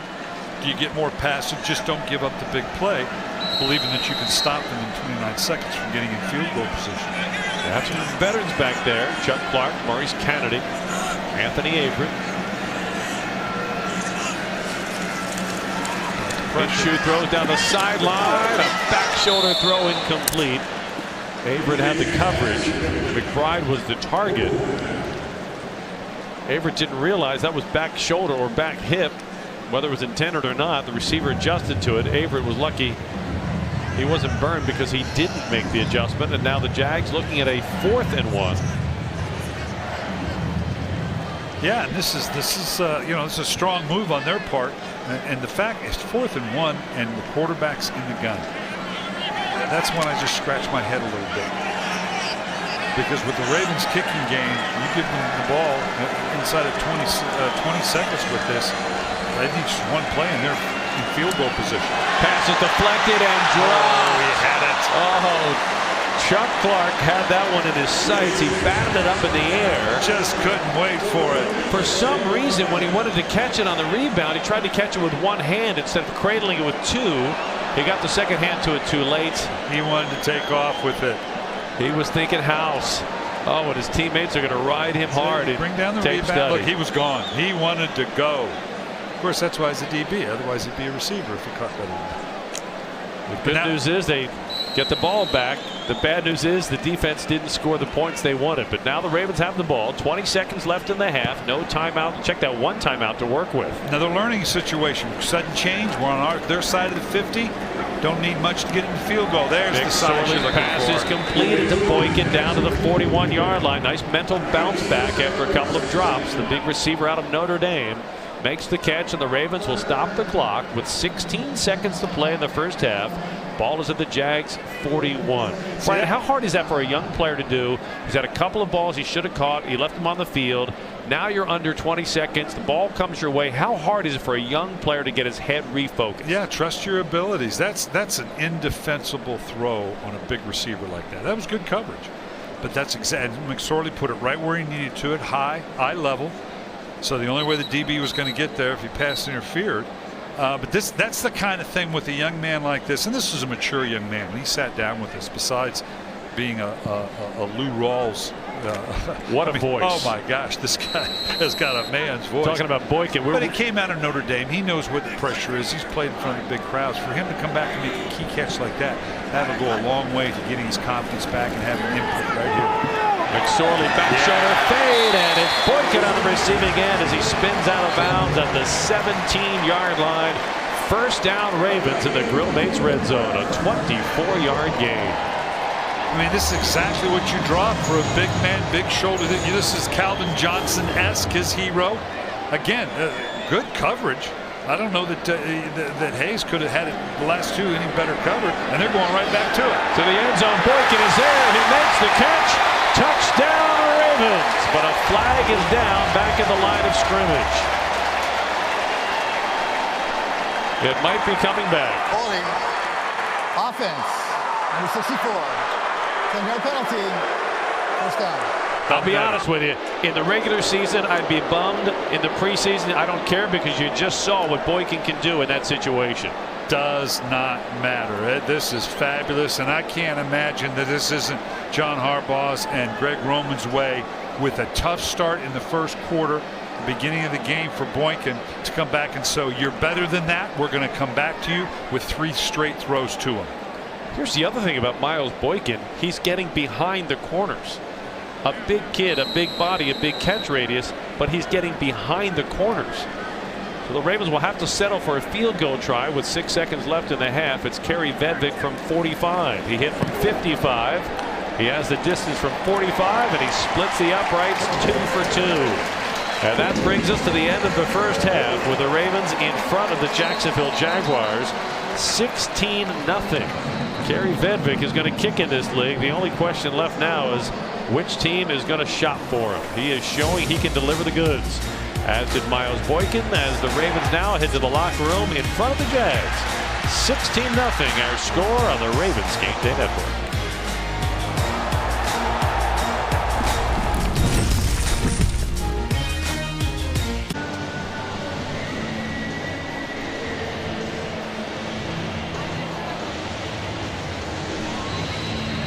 Tyler Irvin will handle the kick return duties to start the second half. And coming up here early in the second half, we'll be hearing from Lamar Jackson down on the field. Irvin takes it off the hop, brings it across the 15-yard line, and he'll get out to the 21. And the Ravens offense back on the field. Yeah, a little after the fact extracurricular, but I'm anxious to see which offense they come out with. We've seen a little bit of everything here, whether they stay in that standard configuration or whether they go back to a little bit more of the RPO. And I love the idea that you can accordion in and out of, and including the pace. No huddle is no huddle. But I think it's tougher on a team when you go from no huddle to a regular offense to more spread and the RPO. That's a lot for the defense to process. Trace McSorley remains at quarterback. Out of the gun, he'll hand it off. Justice Hill on the dive gets to the 23-yard line. With McSorley at quarterback, you can't tell necessarily, is it really the read option or is he just kind of running out the fake after the handoff? And there are different versions of it where that's just basically a dive play. It looks like the read option. He may have had the chance to pull the ball back out. The tempo of that sometimes what looks like a read option, but it's just a called play, call it and run it and go, can be a nice changeup. Out of the shotgun on second down. Blitz pressure coming. McSorley's pass is complete to the 31-yard line. And that is rookie free agent tight end Cole Herdman, rookie out of Purdue. Stretching out to make the grab and move the chains. Look, we understand there's not as much drama in the second half of a football game in August as in September. But if you are a rookie free agent in this league and the first ball coming your way, you stretch out to make a catch, that's childhood dream stuff. This time from under center. McSorley with time, going deep, far sideline, and it is incomplete. He was looking for Floyd, and a flag is thrown. Brian Borders. This is a tough one when a ball's underthrown like that. He had a beat. McSorley underthrew the ball. Should have been down the field, maybe a touchdown. But this is tough on a defender. The receiver just kind of falls back into an underthrown ball, and it ends up being pass interference. Defense, number 31. Ball he plays the spot of the foul. Automatic. First down. Now remember, this is all reviewable. So in the regular season, the coaching staff in the booth is charged with the job of, did he interfere? You can say on that one, yes, he is. He got the arm in there, and it's tough when it's behind like that. 34-yard gain on the penalty. 1st and 10 Ravens at the Jags 36. It was the Justice Hill who was spun down for a loss. I want to go back to the interference call because you touched on this in the first half. Merely making contact does not constitute interference. The defensive player has to have contact significant enough to impede the right of the offensive player to make the catch. Yes, and on the quicker underneath throw, sometimes you're more forgiving when it's down the field like that. The last one, yeah, that's clearly he got there early, arm barred him, and it was a good call. Took another look after this second down play as McSorley wants to throw. Flush from the pocket. And his pass is incomplete. Scarf on the receiving end. Now the reason this, as we go back to that interference call, is because he significantly impedes the player. It's not the contact that's the penalty. It's what you call the arm bar. It's preventing the offensive player from using his arm to make the catch. That's still a judgment call, and that's why I think this is going to be a problematic issue with reviews. And the fact that the fans now are going to expect every call to be corrected exactly right to their disposition, and it's just not going to happen.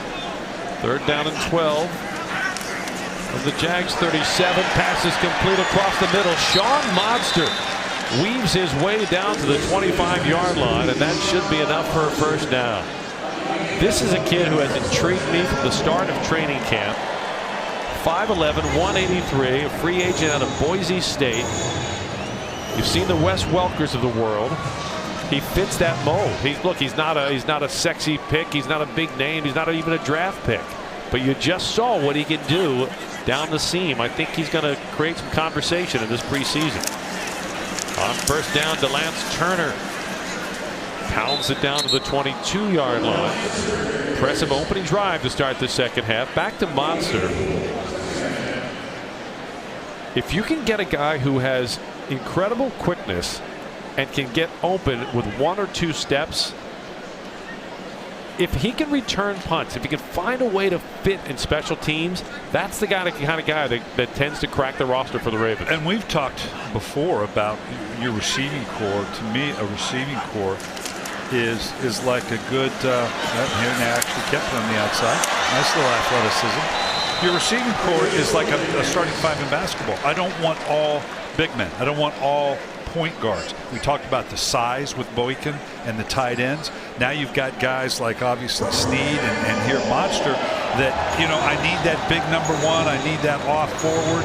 I need that off guard. I need that point guard. Everybody can have a different role. And you're exactly right. The basketball on grass in the slots, very much like Snead. He can have a value for this team. So off the read option that McSorley keeps, the Ravens get a fresh set of downs. At the Jacksonville 15, McSorley steps up, throws incomplete. Hits back the target to Lance Turner, turned to the right. McSorley threw it to the left. McSorley would have been better off to just tuck and run the ball deeper into the Grillmates red zone. We talked about it at halftime, Jerry. McSorley's handling himself well. This is his first pro game. A lot of moving parts. He's got a tempo about him. He seems to know where everybody belongs. They're in and out of different styles of play. So far, he's acquitted himself quite well. See if he can convert here in the red zone on 2nd and 10. Keeps it again up the read option, gets an edge, and slides down to the 10-yard line. He doesn't have the burst of a Lamar Jackson, but he has a long name, Richard Thomas McSorley III. Sounds like a future billionaire. Heck of a record in high school, 55-5 with 3 state titles. So he was all Mr. Everything in high school. But so many of these guys in the NFL are. You get to an NFL roster and all of a sudden you realize everybody's won the state title. Everybody had 50 wins in high school. Everybody was all everything in 3 different sports. And that's why when you get to that point, you're a 6th-round draft pick instead of a 1st-round draft pick, because either you're not quite the height, you don't have quite the arm strength, you don't have quite the length, whatever the case might be, and then you have to fight through that. Which he alluded to in the interview that we saw, that's been his MO his whole career probably. Well, you're pretty good, but you're not quite this. So he's using his real motivation. On 3rd down, he wants to throw. McSorley passes out of the backfield. Justice Hill hit immediately, stretches forward, but is stopped at the 8-yard line. And that'll bring in Kerry Vedvik and the kicking team for a 4th Ravens field goal try. 3rd for Vedvik. Vedvik hit from 55, from 45. And now he will be attempting a chip shot from 26.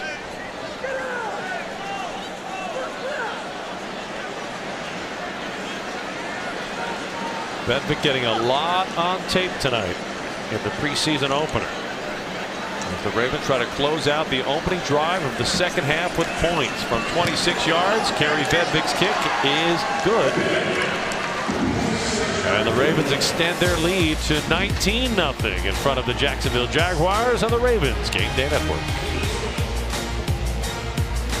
Lamar's a dynamic player, and he's really taken the reins of this offense as good or better than I even imagined. So that's very exciting. And he just needs to keep going one day at a time, working hard. He's got lots of talent. And then with experience, it's really going to let that talent blossom in a lot of different ways. We want to be able to have teams respect the fact that we can run it on them all day or throw it on them. And that's the ultimate goal. Evan Washburn is going to be talking with Lamar Jackson in just a moment as we hear from the Ravens' 2nd-year quarterback, off to a very strong start tonight in the preseason opener. Heard from Greg Roman. This is a coaching staff that is extremely excited about the versatility of this offense. This is not just a read option. With Lamar Jackson developing as a passer, with the arrival of young receivers, there is a lot to be excited about. Kerry Vedvik's kick will be brought out of the end zone by Trey McBride. And McBride steps out of a couple of tackles, but won't get far beyond the 20-yard line. And the Jags offense unable to put up any points in the first half. Strong start by the Ravens defense. The thing I think you will see when Evan talks with Lamar Jackson is something we have seen now for the last 2 years. Lamar Jackson has this quality he brings to the game that you can't coach. He just plain loves it. It's fun for him. He's fun to be around. He's having fun. He's always smiling. You can't teach that. Tanner Lee, the new quarterback for the Jaguars, on first down, and Tanner Lee is dropped. It's Ricard coming up the middle, and we head down to the field. Evan Washburn standing by with Lamar Jackson. Jerry, thanks. Well, Lamar, game number 1. It's the preseason, easing into things, but you're able to cap off your night with a scoring drive to Willie Snead. How would you evaluate what you and the offense did in limited time? We were just trying to see what we can, come out with. Move the ball downfield. Try not to put Sam out there as much. We was able to do it once. Able to punch it in, and it was fun. Give us a sense of what training camp in the offseason has been like for you personally, trying to digest all that Greg Roman and the staff have put together for you in this offense. Well, just trying to embrace the offense, trying to learn as much as I can, fast as I can, before the season, because, it's a new system. Got my teammates, our chemistry down packed. We've been working very good, excelling each and every day, each and every week. We getting better and it's fun. Where's been the biggest difference for you in year 2, whether it's on or off the field? My decision making, I'll say. Him my receiver where I was supposed to. Just trying to have better chemistry with each and every guy. Sometimes it'd be that one guy who's the most standout, but I've been trying to have it with each one of my receivers. Confidence never an issue for you, but when you know the organization is behind you, as we get a Cyrus Jones pick 6. Yes, sir. All right, we're going to get a replay, and I want you to break it down for me. You down for that? You ready to be a broadcaster and a quarterback at the same time? I'm going to do it. I'm going to angle back now. All right, the guys are going to roll a replay here because we missed it because we were chatting. But Cyrus Jones making a big play. All right, here it comes. A second look here. As the Ravens continue to put points up on the board. Field goal. Oh, we got to wait for this field goal. How about Vedvik, though? He's been tearing it up. He's been showing out tonight. I talked to him earlier. I said, I don't want him to see miss no field goals. He was like, I got you, bro. He was smiling. And he been showing out tonight. So Vedvik drills another one. We're going to take a quick break. And Lamar, are you down to stay? We want to talk about what you did in the offseason with your community. So we'll be right back after this short timeout with Lamar Jackson.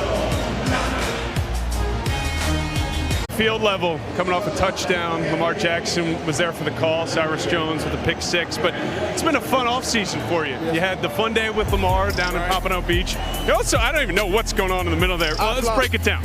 I fly, pretend like you jumping out of a sky, coming down. Pretty fun. So you probably went to the coaching staff and said, I want to jump out of a plane. And they said, well, I don't know about that, Lamar, but this will approve. Actually, I posted it on my social media. That was my caption. I'm ready to jump out of a plane. When I got back, they were like, yeah, we don't want to see that happening. So, yeah, we're not going to do it. Lastly, though, what you were able to do back in your hometown. Yeah. I know that was important to you as you continue to give back to the community. Yeah, it's fun for me. I actually did it at a park that I grew up playing on, McNair Park. It was a fun day. I love getting back to the community, seeing, the things I've seen, the kids see it, So it's fun to just go out, have fun, be a kid once a year, and just have fun. Lamar, we appreciate the time, and I'll wait for mine like that in the mail here shortly. Enjoy it, man. Thank you. Thank you, Evan. We told you he is a fun kid to be around, and John Harbaugh has been taken with him right from the start. He's got a brilliant football IQ. He has great chemistry with his teammates, and part of it is just his natural joy and enthusiasm for the game. I mean, you can't help but be in a good mood when you are around Lamar Jackson. Cyrus Jones' interception has the Ravens up 26-0 here in the preseason opener as Lamar continues to grow his fan base. Big plays and big smiles are a winning combination. I don't care where you're playing football, but especially in the NFL. Interesting to hear Lamar try to focus on something Ray Lewis talked about earlier, Brian, making sure you're touching all of the different guys in the locker room. He was with Kerry Vedvik saying, man, you got to deliver today. That's a guy who's not making his team. He's a guy who's not going to be your teammate this year, but you have a relationship with, and you continue to develop it as the Ravens continue to keep the Jags offense in check. Jacksonville looking at a 3rd down and 1. Yeah, you can see the way that he responds to everybody. And when I had a chance to sit with Mark Ingram, and this is a long-time vested veteran who's been on some pretty good football teams, and his willingness to let this young man lead. He knows the importance of having leadership at the quarterback position. Ingram has great personality, and he talks about the way people connect with Jackson. So that's a good thing. And when it comes from a guy who's played for 8 years with Drew Brees, carries a lot of weight. Timeout taken by the Jags. They'd like to come out of a drive with a positive, something they have not been able to do yet. As some of the Ravens' young defensive backs try to follow in the steps of Cyrus Jones with a pick six. So, Coach, you had a chance to break down last year's Ravens offensive numbers and then do a little extrapolation, add an algorithm, come up with some secret sauce. Share with us some of the potential numbers that you could see Lamar Jackson and this offense delivering this year. Well, it doesn't take much. Here's what he did out of his 7 starts. So now, obviously, here's the base, and he had a 2-to-1 touchdown interception ratio. He was a little under 60%. Which is okay. Now let's come back and look at that after we see this play, what it looks like if you take that same performance and extrapolate, and they can't get the first down. Now let's extrapolate that over 16 games. Those are impressive numbers in the passing game. Okay, again, just a little under 60%, 2-to-1 touchdown to interception ratio. Again, you'd like to see, and he needs to get to the point where he's going to be maybe a 450, 500 throw. But this is based on what they did last year. Now we'll compare this to the running numbers. I'd like to see this year, I guess he'd be about 400 on the throws. And if he can keep those numbers, get the completion percentage up a little bit, it's not like it's a stretch of something he's never done before. Cyrus Jones with a fair catch. Ravens offense coming back when we come back, and when we return, Brian Billick will show you some running projections that will blow your mind. Back to the rushing numbers. These will shock you, right? Yeah, last year, of course, this is based on the 7 games. And these numbers alone, keep in mind Cam Newton in 2017 ran the ball 139 times. Extrapolate these numbers out to 16 games. That's just obscene. 336 carries for 1,500 yards. Keep in mind Ezekiel Elliott led the league last year with 304 carries and a little over 1,400 yards. So, this is some rare air. Now, am I saying that Lamar Jackson is going to run the ball 336 times? No, we'll add some context to this later on as we progress through the preseason. But certainly, the fact that this is based in numbers that he started with over 7 games, the big question is if he can stay healthy with that kind of exposure. But those numbers, when we say revolutionary, we've never seen the likes of this. Not at this level. Justice Hill with a 2nd straight carry gets around the edge before being spun out of bounds, just shy of a first down.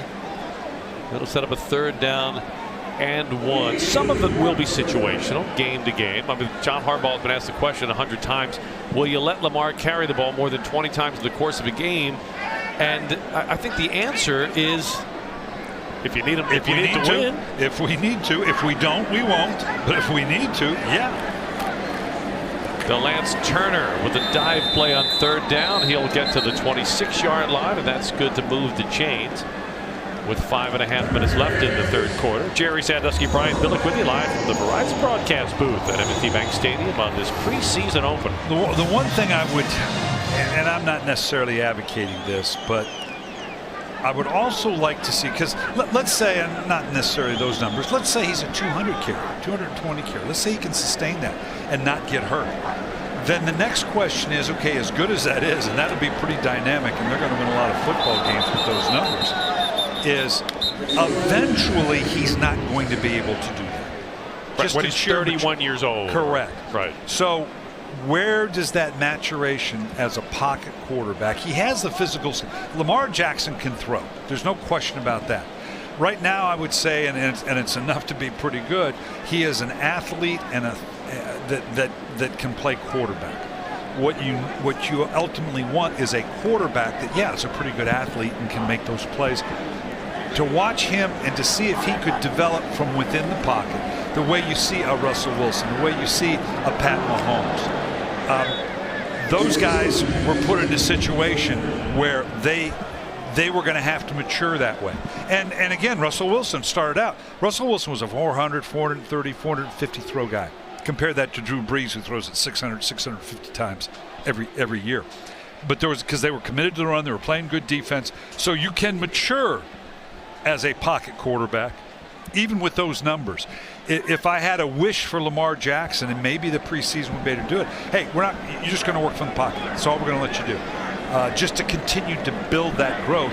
He'll get that as he moves on, but that's really the next evolution for him. McSorley under pressure throws it where no Raven roams, and the Ravens will have to punt the ball away. Drawing from your own history, you've worked with some pretty talented guys. Randall Cunningham comes to mind. He was a phenomenal athlete who was also a very accomplished passer. Yeah, and Randall was interesting. I had it at a time when obviously it was just make something happen. He would tell me stories all the time when he was Buddy Ryan. The coordinator would say, well, you're going to do this, do that. We want you to mature as a passer. And then within the same breath, Buddy would come along and go, just run with the ball. If you see an opening, just go. Forget what those guys are saying in typical Buddy Ryan fashion. And so, you know, it's with Randall, when I had him, he very much wanted to show he could be that pocket quarterback. And that was fun to watch that transition for him. Off the carry, Van Vick punt. The Jags will have the ball when we get back. Ravens up 26-0. Ravens during the 2019 season. Constellation, America's energy choice, will send one group of students to visit the Power Up exhibit at the Maryland Science Center. To learn more, visit BaltimoreRavens.com/sacks4science. Coach, the sack of the night, Kenny Young. Free runner on Gardner Minshew. The worst kind of hits are the ones you don't see coming. He bobbled the snap, had to take his vision to the left, did not see that runner to the right side, and Kenny Young gets a freebie. That was a heck of a decleater. Second-year linebacker out of UCLA. Competing with Chris Board for that inside linebacker spot next to Peanut Owasso. Tanner Lee in a crowd. Tries to dunk it down, almost intercepted. Deshaun Elliott saw that Lee was trying to do a desperation dunk and came knifing in, almost picked it off the turf. Yeah, looks like Jalen Ferguson, third-round pick, did a nice job just bull rushing, coming in and around from the side, getting the kind of pressure. The quarterback, Jacksonville, has not had a clean pocket the whole night. The Colt Ferguson sack daddy in college has not had a huge training camp yet. Still trying to learn the finesse side of things. He has a good bull rush, but you can't bull rush everybody every play. Jags on second down. Devontae Mays with nowhere to go, no gain on the ground, and it's Ferguson there again. Yeah, Ferguson has the pedigree. I mean, he had 45 sacks, which broke Terrell Suggs' previous record of 44. So this guy certainly has the ability and the talent. I think they'd like to see a little bit more of it. You know, he's got the athleticism to be both the bull rusher and the athleticism on the outside. They just want to see him a little bit more consistent. And the development of the technique, the ability to hand fight, to get your hands on an offensive tackle and get his weight shifted so you can get to the quarterback. Those are all techniques you have to learn. Penalty flag is down as the Jags complete the pass out to the 43-yard line. Brendan Trawick making the stop. Trawick, a former Raven, now had his second tour of duty here in Baltimore. Made the Pro Bowl a couple of years ago as a special teamer with Tennessee. Hands to the face. 42 on the defense. 5-yard penalty from the previous spot. Automatic. First down. Patrick Ricard picking up the penalty flag. So just in talking about using your hands as a defensive lineman, that's the downside. Yeah, you have to make sure it doesn't get into somebody's helmet. And that's that fine line. And it's always tough because I'll wager, I don't have to look at it, but it's when you start on the pads and it just kind of wet, damp night, you know, in terms of the sweat, and all of a sudden it slips up and you get that hand to the face. And that gives Jacksonville a first down at the Jags 37-yard line.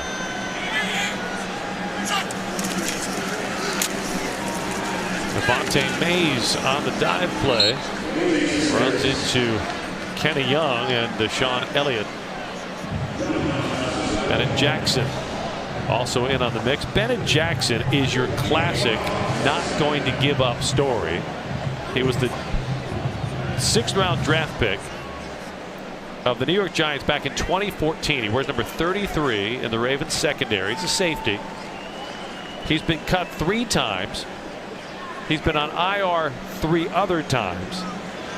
He's played with 6 different teams. He's had only a cup of coffee in the regular season, and he is still trying to make it in the NFL. Mays again crossing to midfield, and that's good for a Jacksonville first down with 2.5 minutes left in the third quarter.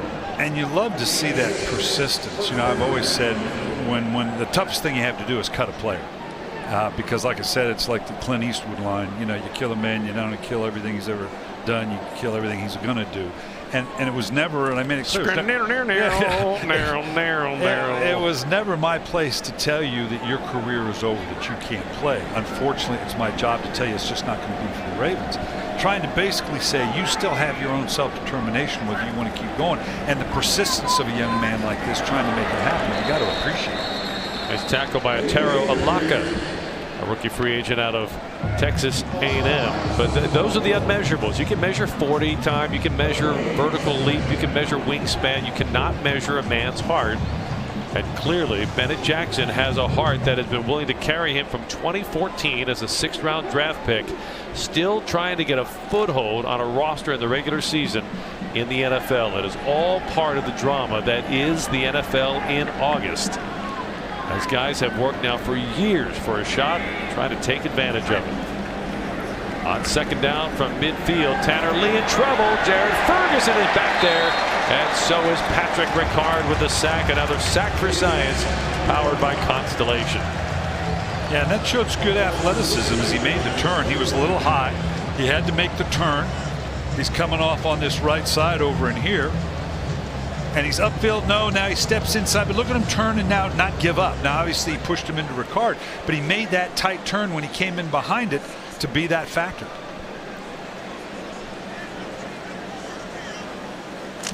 Jags have yet to cross the midfield stripe in this game. A nice note for the Ravens defense, even if they haven't had to face Nick Foles. We can make the follow-up probably because they haven't had to face Nick Foles. Offense number 3. 5-yard penalty. 3rd down. Well, you kind of feel for Tanner Lee if you're running around back there and Wink Martindale's bringing the pressure. You want to take every second you can before snapping the next. What am I seeing? I mean, as they say, you don't even know your own name. I mean, you're just trying to figure out now which one of these guys is going to come free. Because he saw that hit earlier on that other quarterback. And that is the design of Wink Martindale's defense. Is he wants to, whether you're a young quarterback or a seasoned quarterback, he wants you to be confused. He wants you to have to guess. And the Ravens will rush 4. Lee's pass is dropped near the midfield stripe, and the Jags will have to punt the ball away with 2 seconds left in the third quarter. Jerry Sandusky and the coach, Brian Billick, with you live from the Verizon broadcast booth. It has been all Ravens as John Harbaugh has now seen his second and third team players continue to dominate well into the second half. If the Ravens hold on to this win, which we are projecting they will do, it will be a 14th consecutive preseason victory for the Ravens. That might get you a free beer on a wager at a bar, but it won't get you much else. Flag is down as Tyler Ervin weaves his way out close to the 30-yard line on the punt return.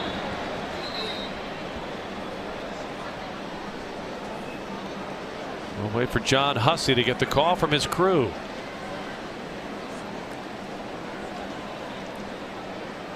Big turnover of referees in the NFL now. We've seen, I want to say, 5 in the last 2 years. Not much of a factor in preseason, but that could be an enormous factor in the upcoming season with rookie referees. During the kick, holding, receiving team. Penalties half the distance from the end of the kick. First down, and this is the end of the third quarter. Thank you for that final line, John, because we all thought we had reached the end. There's so much more left in life. Ravens up 26-0 after 3 quarters. Fourth quarter, as we take a look at the numbers from the game so far, the Ravens dominating Jacksonville in every phase of this. Nice balance on the offense for the Ravens. And the penalties, Brian, I think that's one of the biggest things you want to see as a coach. 4 penalties, half the penalties for the Ravens is the Jags. It means you're doing something right in training camp. Yeah, you love all of this because it's so, it's so easy to get out of control that way. but that's a thing that speaks well in terms of the focus of your team all the way through.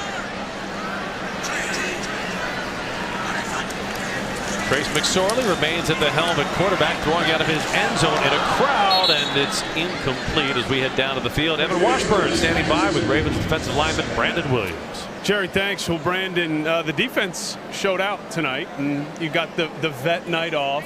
Do you ever sit back and think, man, I'm 7 years into this thing? I mean, it wasn't that long ago that you were out there fighting for your NFL life. What was it like to be in this position this evening? It was a great position to be in tonight because you get to see the young guys go out there and perform and just put their, show their talent, show the world what they have. And as you see tonight, they're doing a great job. We got a lot of guys out here balling tonight. Pat Ricard, we got Shane Ray making sacks. Tim Williams doing great things out there.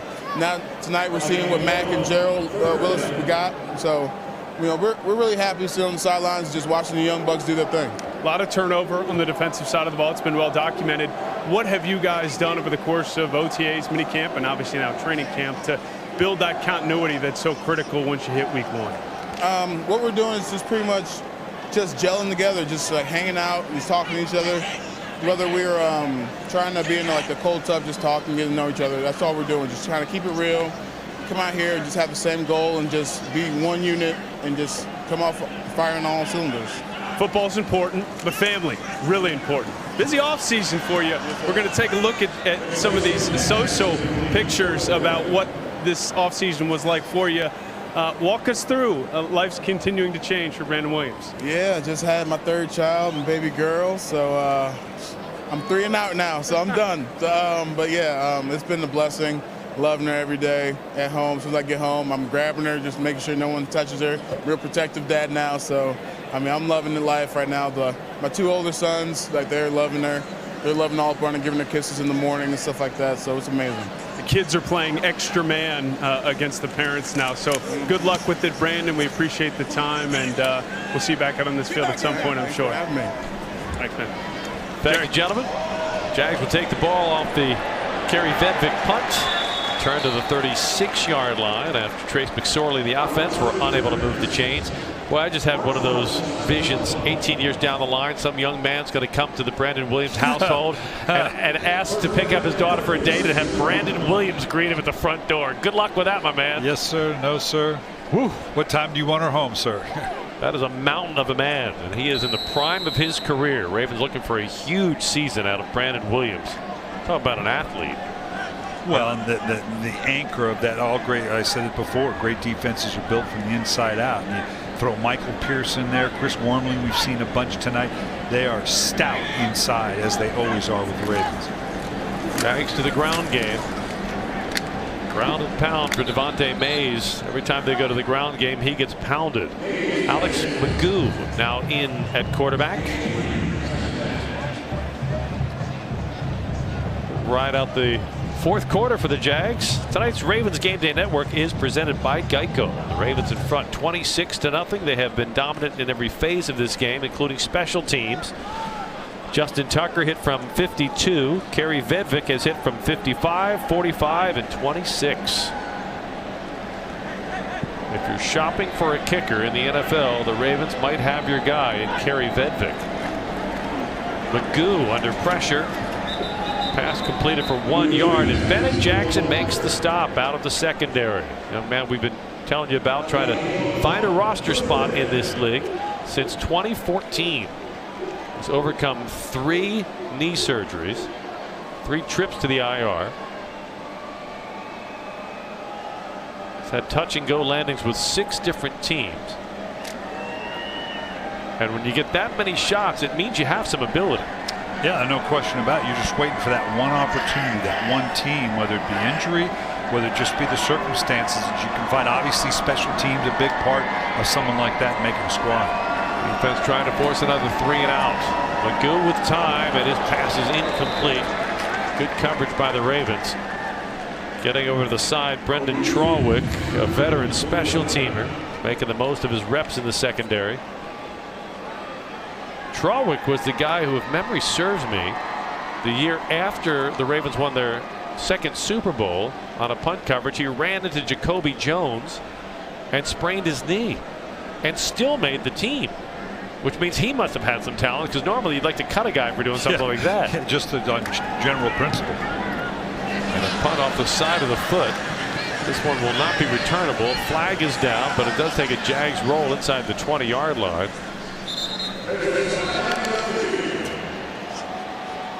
Flag all the way back near the line of scrimmage.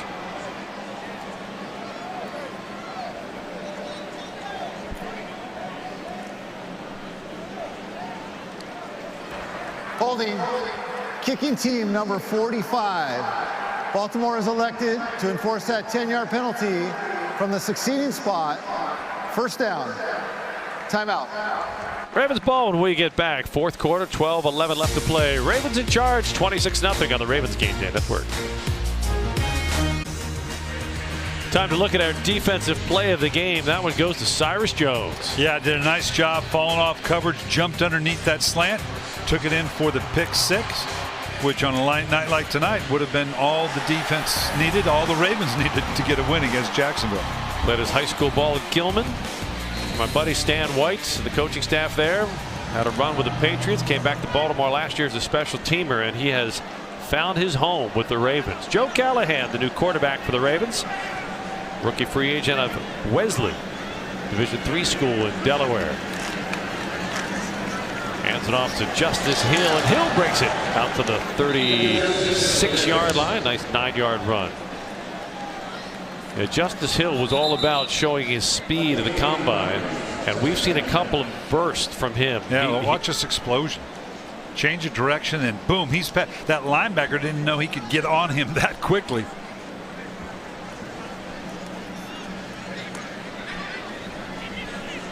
Fourth round pick out of Oklahoma State. They're going to measure this one.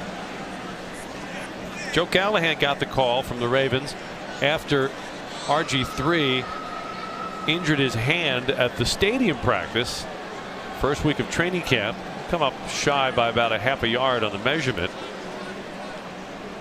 The fact that they signed Joe Callahan instead of another veteran quarterback, Brian, tells me that they're confident that RG3 will be back for the regular season. Yeah, and that they've got that spot, you know, obviously filled with the perfect guy. Not only in terms of his ability to do some of the things Lamar Jackson does, to again be a mentor for Lamar Jackson, and then see if McSorley or one of these, you know, Callahan, one of these young guys, maybe developmental squad potential. Callahan has one regular season game experience with Green Bay Packers back in 2017. Hands it off to DeLance Turner, and Turner is about a foot shy still of the first down. Set up a third down and short. The interesting background with Callahan is he played under Greg Roman at Holy Spirit High School in Absecon, New Jersey. How many guys can say their offensive coordinator in the NFL was their high school coach? Yeah, that was kind of in the interim year where Greg was between teams, between opportunities, and to now be a coordinator with the Ravens, yeah, that is a new, a unique one, and obviously a comfort zone. He knows the kid, right? You know, so when you see a guy like Joe Callahan, you wonder where they come from. A lot of it is a relationship business, like every other business. You want to rely on the people you know best. Ravens convert the third and short. They move the chains with just under 11 minutes to play in the ball game. And we'll see if they'll let Joe Callahan air it out a little bit. Good place for a vertical right here. Or not. They'll hand it off to Tyler Irvin, who tries to get around the edge but just gets back to the line of scrimmage. Ravens fans, enter for a chance to become the Southwest Airlines captain of the game at BaltimoreRavens.com. You could be on the field with the team captains for the coin toss, all in your own custom jersey and a whole lot more.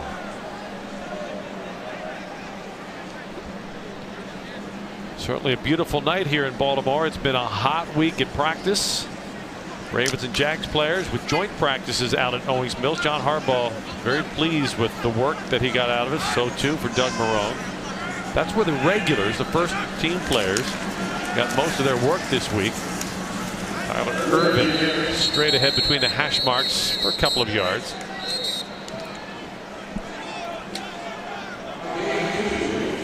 if you head to the Ravens YouTube channel, you can get a really good look at what that joint practice session was like for guys like Marshall Yonda and James Hurst going against Jags players. They have a nice 8-minute piece on the Ravens YouTube channel that goes deep into the sights, the sounds, the feel of joint practice, because it really ramps up the intensity of training camp when you bring another team to your facility. 3rd down and 7. Joe Callahan will throw here, lofts it down the far sideline, pretty ball, and it is caught. Scott comes down with it at the Jaguars 35-yard line. Hey, Joe Callahan may not have a big name, but that was a big-time throw. Yeah, and as we say all the time, a deep throw like this, it's not about arm strength. It's about timing. It's about touch, and he had the perfect timing. That doesn't just happen. The receiver's got to know where the ball's coming in. And again, for the DB, it's absolutely indefensible when it's thrown right. High, back shoulder, you just can't stop that. Again, like Boykin, we talked about, Scott is a big receiver. That's 6'4", 6'5". DeLance Turner around the edge has room inside the 20, and he's down at the 15-yard line. And the Ravens are knocking at the door again in the Grill Mates red zone.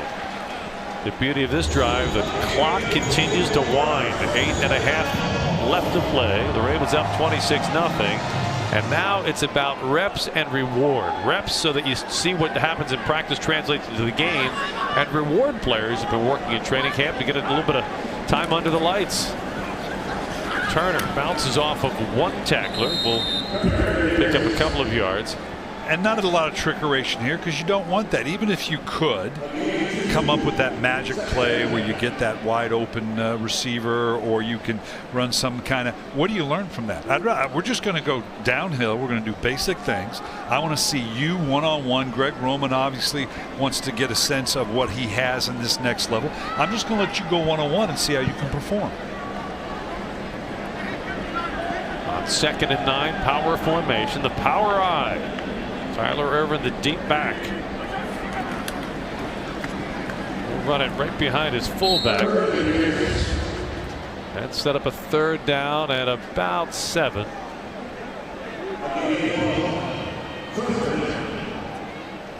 And Jacksonville is a team that, you know, again, it's the first preseason game. They didn't have a lot of starters. They've been gone all week. They're on the, okay, we can make all the excuses for it. This is a team in a very interesting division.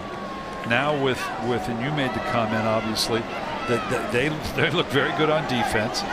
They can run the ball, obviously, and what they're going to be able to do offensively now that they have consistency at the quarterback position with Nick Foles. This is a good football team. Sean Monster on the receiving end, but for no gain.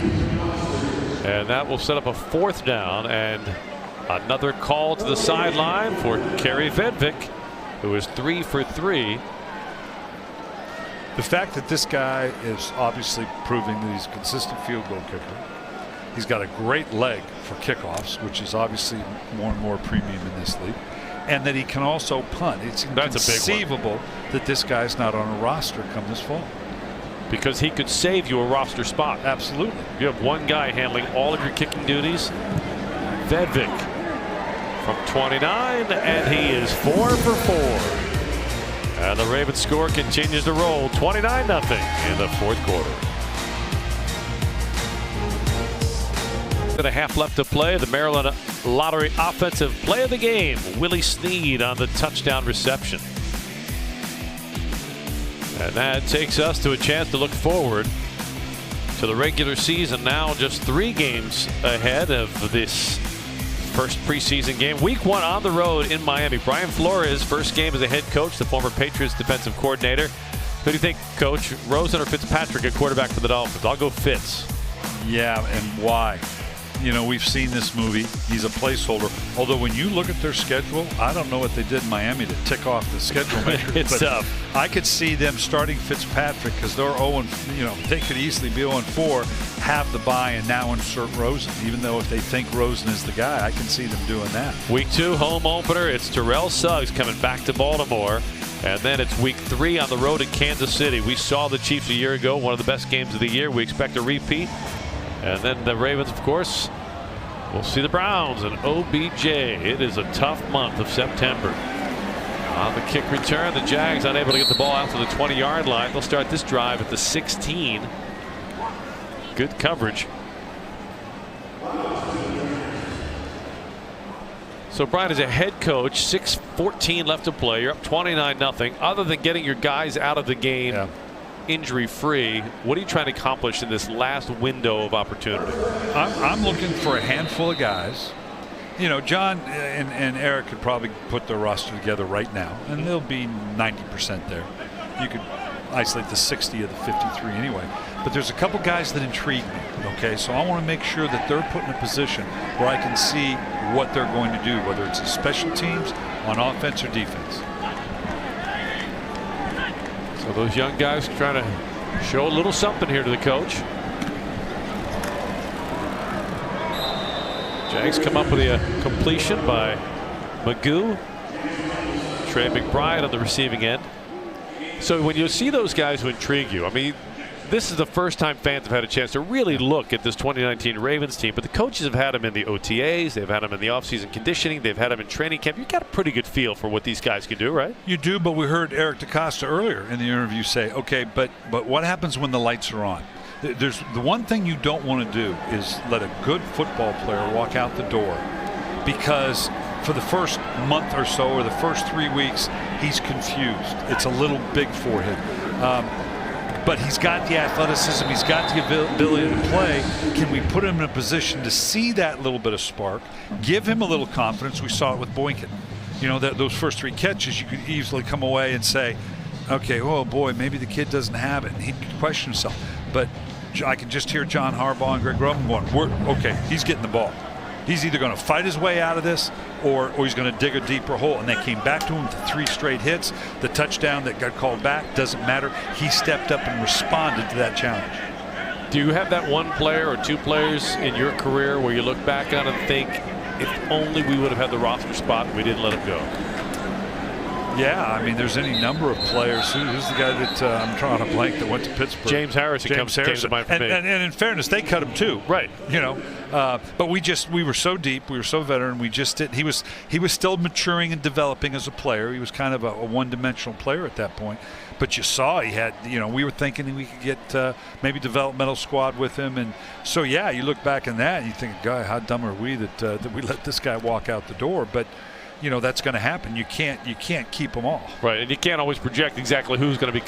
Right. For every James Harrison, there's a lot of James Smiths who never make it. That's when you get the question from me. Well, if you knew he was going to be that good, would you have cut him? Probably not. No, probably not. Magoo on 3rd and 9. Pocket collapsing, flags down, running for his life. He'll tuck and run for the first down, but it will likely come back. That is traditionally a holding flag. And that's the preliminary signal. Holding. Offense, number 73. 10-yard penalty. 3rd down. Which is one of the reasons that the developmental squad is so crucial. I mean, it's gone by many different names over the years. You started off as the taxi squad back in the 50s. Now it's practice squad. If you can put players on the practice squad, is there that much of an opportunity for them to develop during the year, or are you just trying to get them to training camp the next year? No, you know, there really is. And you're going to need a couple of them. And that's what gets interesting here, too. Let's say you have that young player that's looking pretty good. Now you're going, you know what? We want to slip him by the league. Let's don't play him much anymore. We don't want the rest of the league to see this kid's pretty good. For someone, here's another pick six. Another interception, and it's picked off by Bennett Jackson. The young man we've been telling you has been trying to find a roster spot since 2014. Just found a spot in the highlights with the pick that puts the ball back in the offense's hand with 4.5 minutes left to play. And the Ravens in front, 29-0 on the Ravens Game Day Network.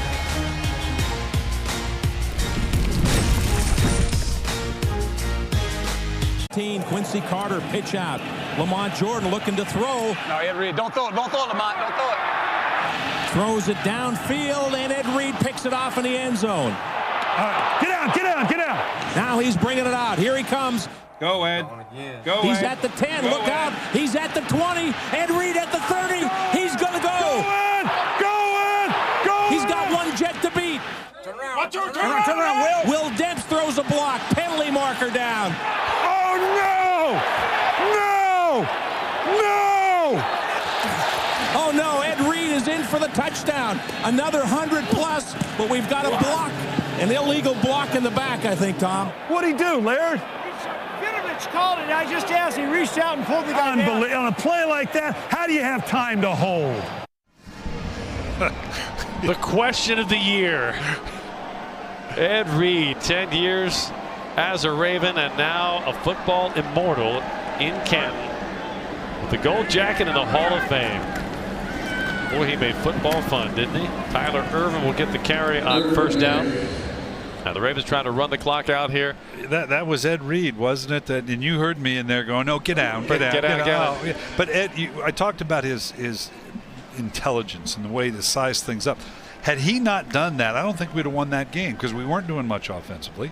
But the thing is, you're down. Okay, great. You're going to come out. We're going to be on the 10-yard line. We need to get the field position. Just give us a chance. And then it's no, Ed, don't. Yeah, Ed, go. Great play. Yeah, great play. But that was the brilliance of Ed Reed, and you took the good with the bad, and that obviously was the good. I had a chance to ask him in an interview, how did the whole thing with interceptions turning into laterals and rugby style returns, and he said, look, we had an offense that was struggling at times. We knew points were at a premium. If you got an interception, why not try to make it into something? And the pitch thing used to drive me nuts as well, because about a third of the time we lost it too. You know, here you get the turnover, and then but you take the good with the bad, and yeah, there's three guys right there you talk about, and it's you talk about three diverse personalities. You know, with J.O., and he's the UCLA guy and the West guy. I know he came up in the East Coast, but Mr. Surreal, and then just the passion of Ray Lewis and Ed, who was just he's just such an intelligent player, and you could tell with his Hall of Fame speech, there's just a stream of consciousness with Ed. It's just always just going to come. You're going to get it all, and you never knew what to expect, but you always knew you were going to be entertained. Yeah. Unless you're the head coach, then you might just be stressed. Callahan trying to escape, flips the ball forward, incomplete. And they're going to rule him down with the sack, which keeps the clock running, which you want right now at this point, even though the players want to keep extending. You want to get out of here healthy, which you've been. You've accomplished what you wanted to do on offense, on defense, on special teams. Turn your attention to Green Bay week 2. Players get the night off tomorrow and then back in training camp. How much does the tenor of training camp change after you start playing games? It's huge because you're through the dog days of training camp. You know, had the workouts against Jacksonville. You've got this. You're going to come back. You will still have 1 or 2 camp days per se. You'll probably do a little more preparation for Green Bay only because it's the second game. They did nothing for Jacksonville, even though they played magnificently. So, yeah, it changes dramatically. And that brings us to the 2-minute warning where the Ravens in front of the Jacksonville Jaguars 29-0 on the Ravens Game Day Network. Left to play in the preseason opener. A reminder, all 4 of the preseason games Thursday nights. You'll see them right here.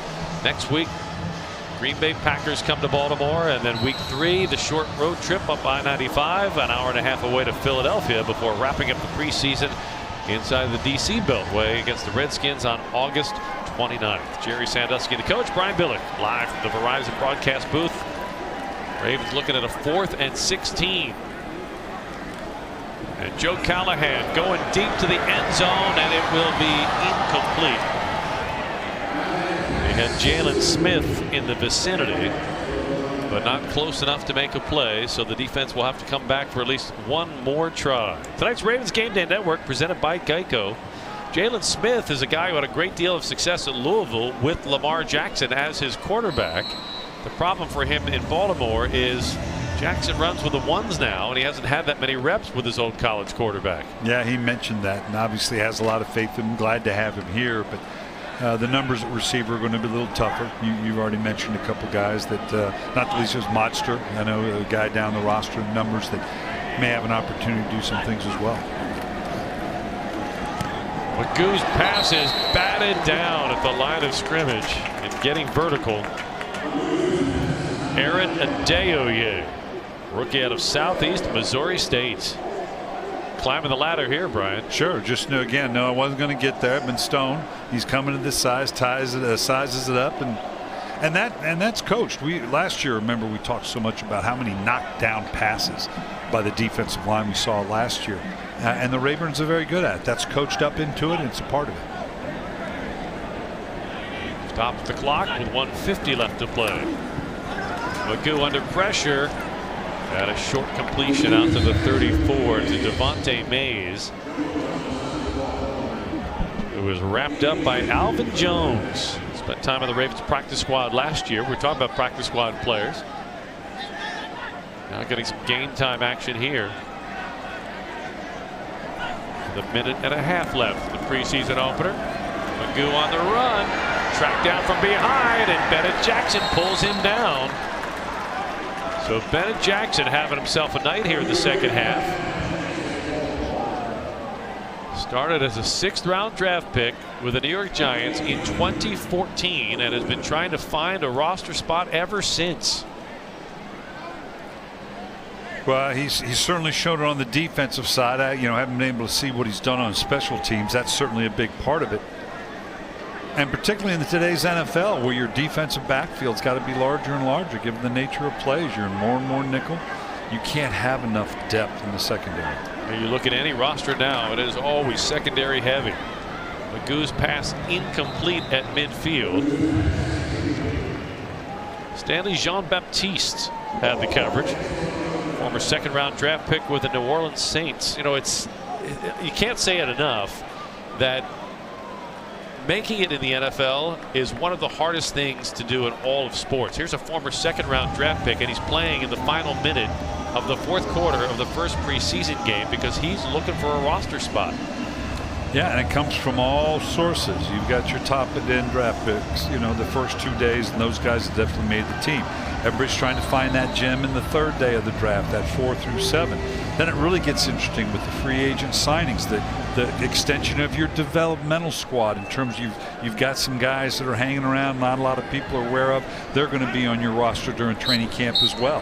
And then whatever you bring from the outside. So there's so many different avenues to bring talent to your team, and that's where your personnel department has to be on it. Not just in the draft choices, not just in the top veteran players, but the second level of NFL, so to speak, of guys just like Jackson that are around there and can maybe bring value to your team. And with that final snap, the hay's in the barn, and the Ravens will shut out the Jaguars 29-0 in the preseason opener. Evan Washburn will have some interviews down on the field in just a minute or two as the Ravens check all the boxes here in preseason game number 1. And the big boxes they check, no major injuries. The offense gets a lot of quality reps. The players are stunned to see the lights come on and off. They've installed new lights here at M&T Bank Stadium this year where they can turn them on and off instantly to create like an NBA arena type of an atmosphere. And you can see the look of the Ravens players when it went black for a second and then the lights came back on. They were stunned, but it was all by design. It's a show to the very end. At least when you win 29-0, it makes training camp a little sweeter to go back to work to on Monday. Yeah, that film room session's pretty good. And they got to look at just about everybody on the roster, I imagine, which is a good thing because obviously the numbers changed a little bit going into next week's game against Green Bay. And then the 2 on the road, and then typically the last one, your veterans will not play. So the veterans have got kind of 2 weeks. They let a lot of veterans sit, and rightfully so. They got to work against Jacksonville during the course of the week. So these next 2 weeks really are more about, okay, we're going to see more of the veterans to see what we have. And then 2 weeks from now, when the Ravens play the Philadelphia Eagles, they will go up to Philly early that week to have joint practices in Philly, the way Jacksonville took part in joint practices in Baltimore. Right now, we want to head down to the field. Evan Washburn standing by with Ravens linebacker Kenny Young, who had the hit of the night. Jerry, thanks. Kenny, preseason or not, a shutout's a shutout, man. How did this defense put up this type of performance? Started in meetings. We set the standard very early of how we was going to play, from top down, from safeties to linebackers to D-linemen. Just was a group effort by the coaches putting together a great game plan. The players come out here and execute. We said we was going to do 2 things, play fast and play physical. And that's what we did. And we got the great results. We got a shutout, so just keep stacking it from here. Fast and physical, I think, is the best way to describe a hit you had in the second quarter that I think may break the internet at some point. Played football for a long time. Where's that one stack up in terms of enjoyment for laying a guy out? Probably top one. Honestly, I actually did have a hit like that in high school against Les Miles' son in my state championship game where I won the MVP at John Curtis. So the hit tonight for sure tops number one. I didn't expect it. Just a great call by our defensive coordinator, Coach Wick. So I just got to play football, man. This is what I love to do, run and hit. And that's why they drafted me here. That's why the guys, want to see me step up and make big plays like that. So I'm just doing what, the Ravens brought me here to do. As a unit, when some of your starters are taking vet nights off, but you guys are in there, what type of ownership do you try and take as a leader of that starting unit to have this type of performance? Man, honestly, it starts with a vision. When the Ravens drafted me, just watching Ray Lewis for so many years, man, C.J. Mosley, I only got 1 year with them, but just seeing the character of those guys, the way they led by example, and the way they took care of their bodies. As soon as I get done here, I'm going to take care of my body, and I probably won't go to bed till 2 o'clock, just working on my next game. And like I said, I'm never satisfied. There's always another challenge I can reach. And like I said, we're trying to play championship defense over here, man. We have a long way to go, a lot of things to work on, but we have a great group of guys, great veteran group, and me as a young guy just stepping in. This is my second year, so I'm en route to make a big jump this year, coming off from being a rookie. Ray was up here. He saw that hit. I'm sure I'll let you know about it. Congrats on a nice play and win. Shout out to Ray, man. He's at the typical linebackers here, man. I'm just trying to follow the trend, that's all. Thanks, Kenny. Thank you. Jarek? Appreciate it, guys. Kenny Young with a great hit, to say the very least. That's the standard. Jerry Sandusky, Brian Billick with you live from the Verizon broadcast booth. Stick around. The post-game show is coming up next.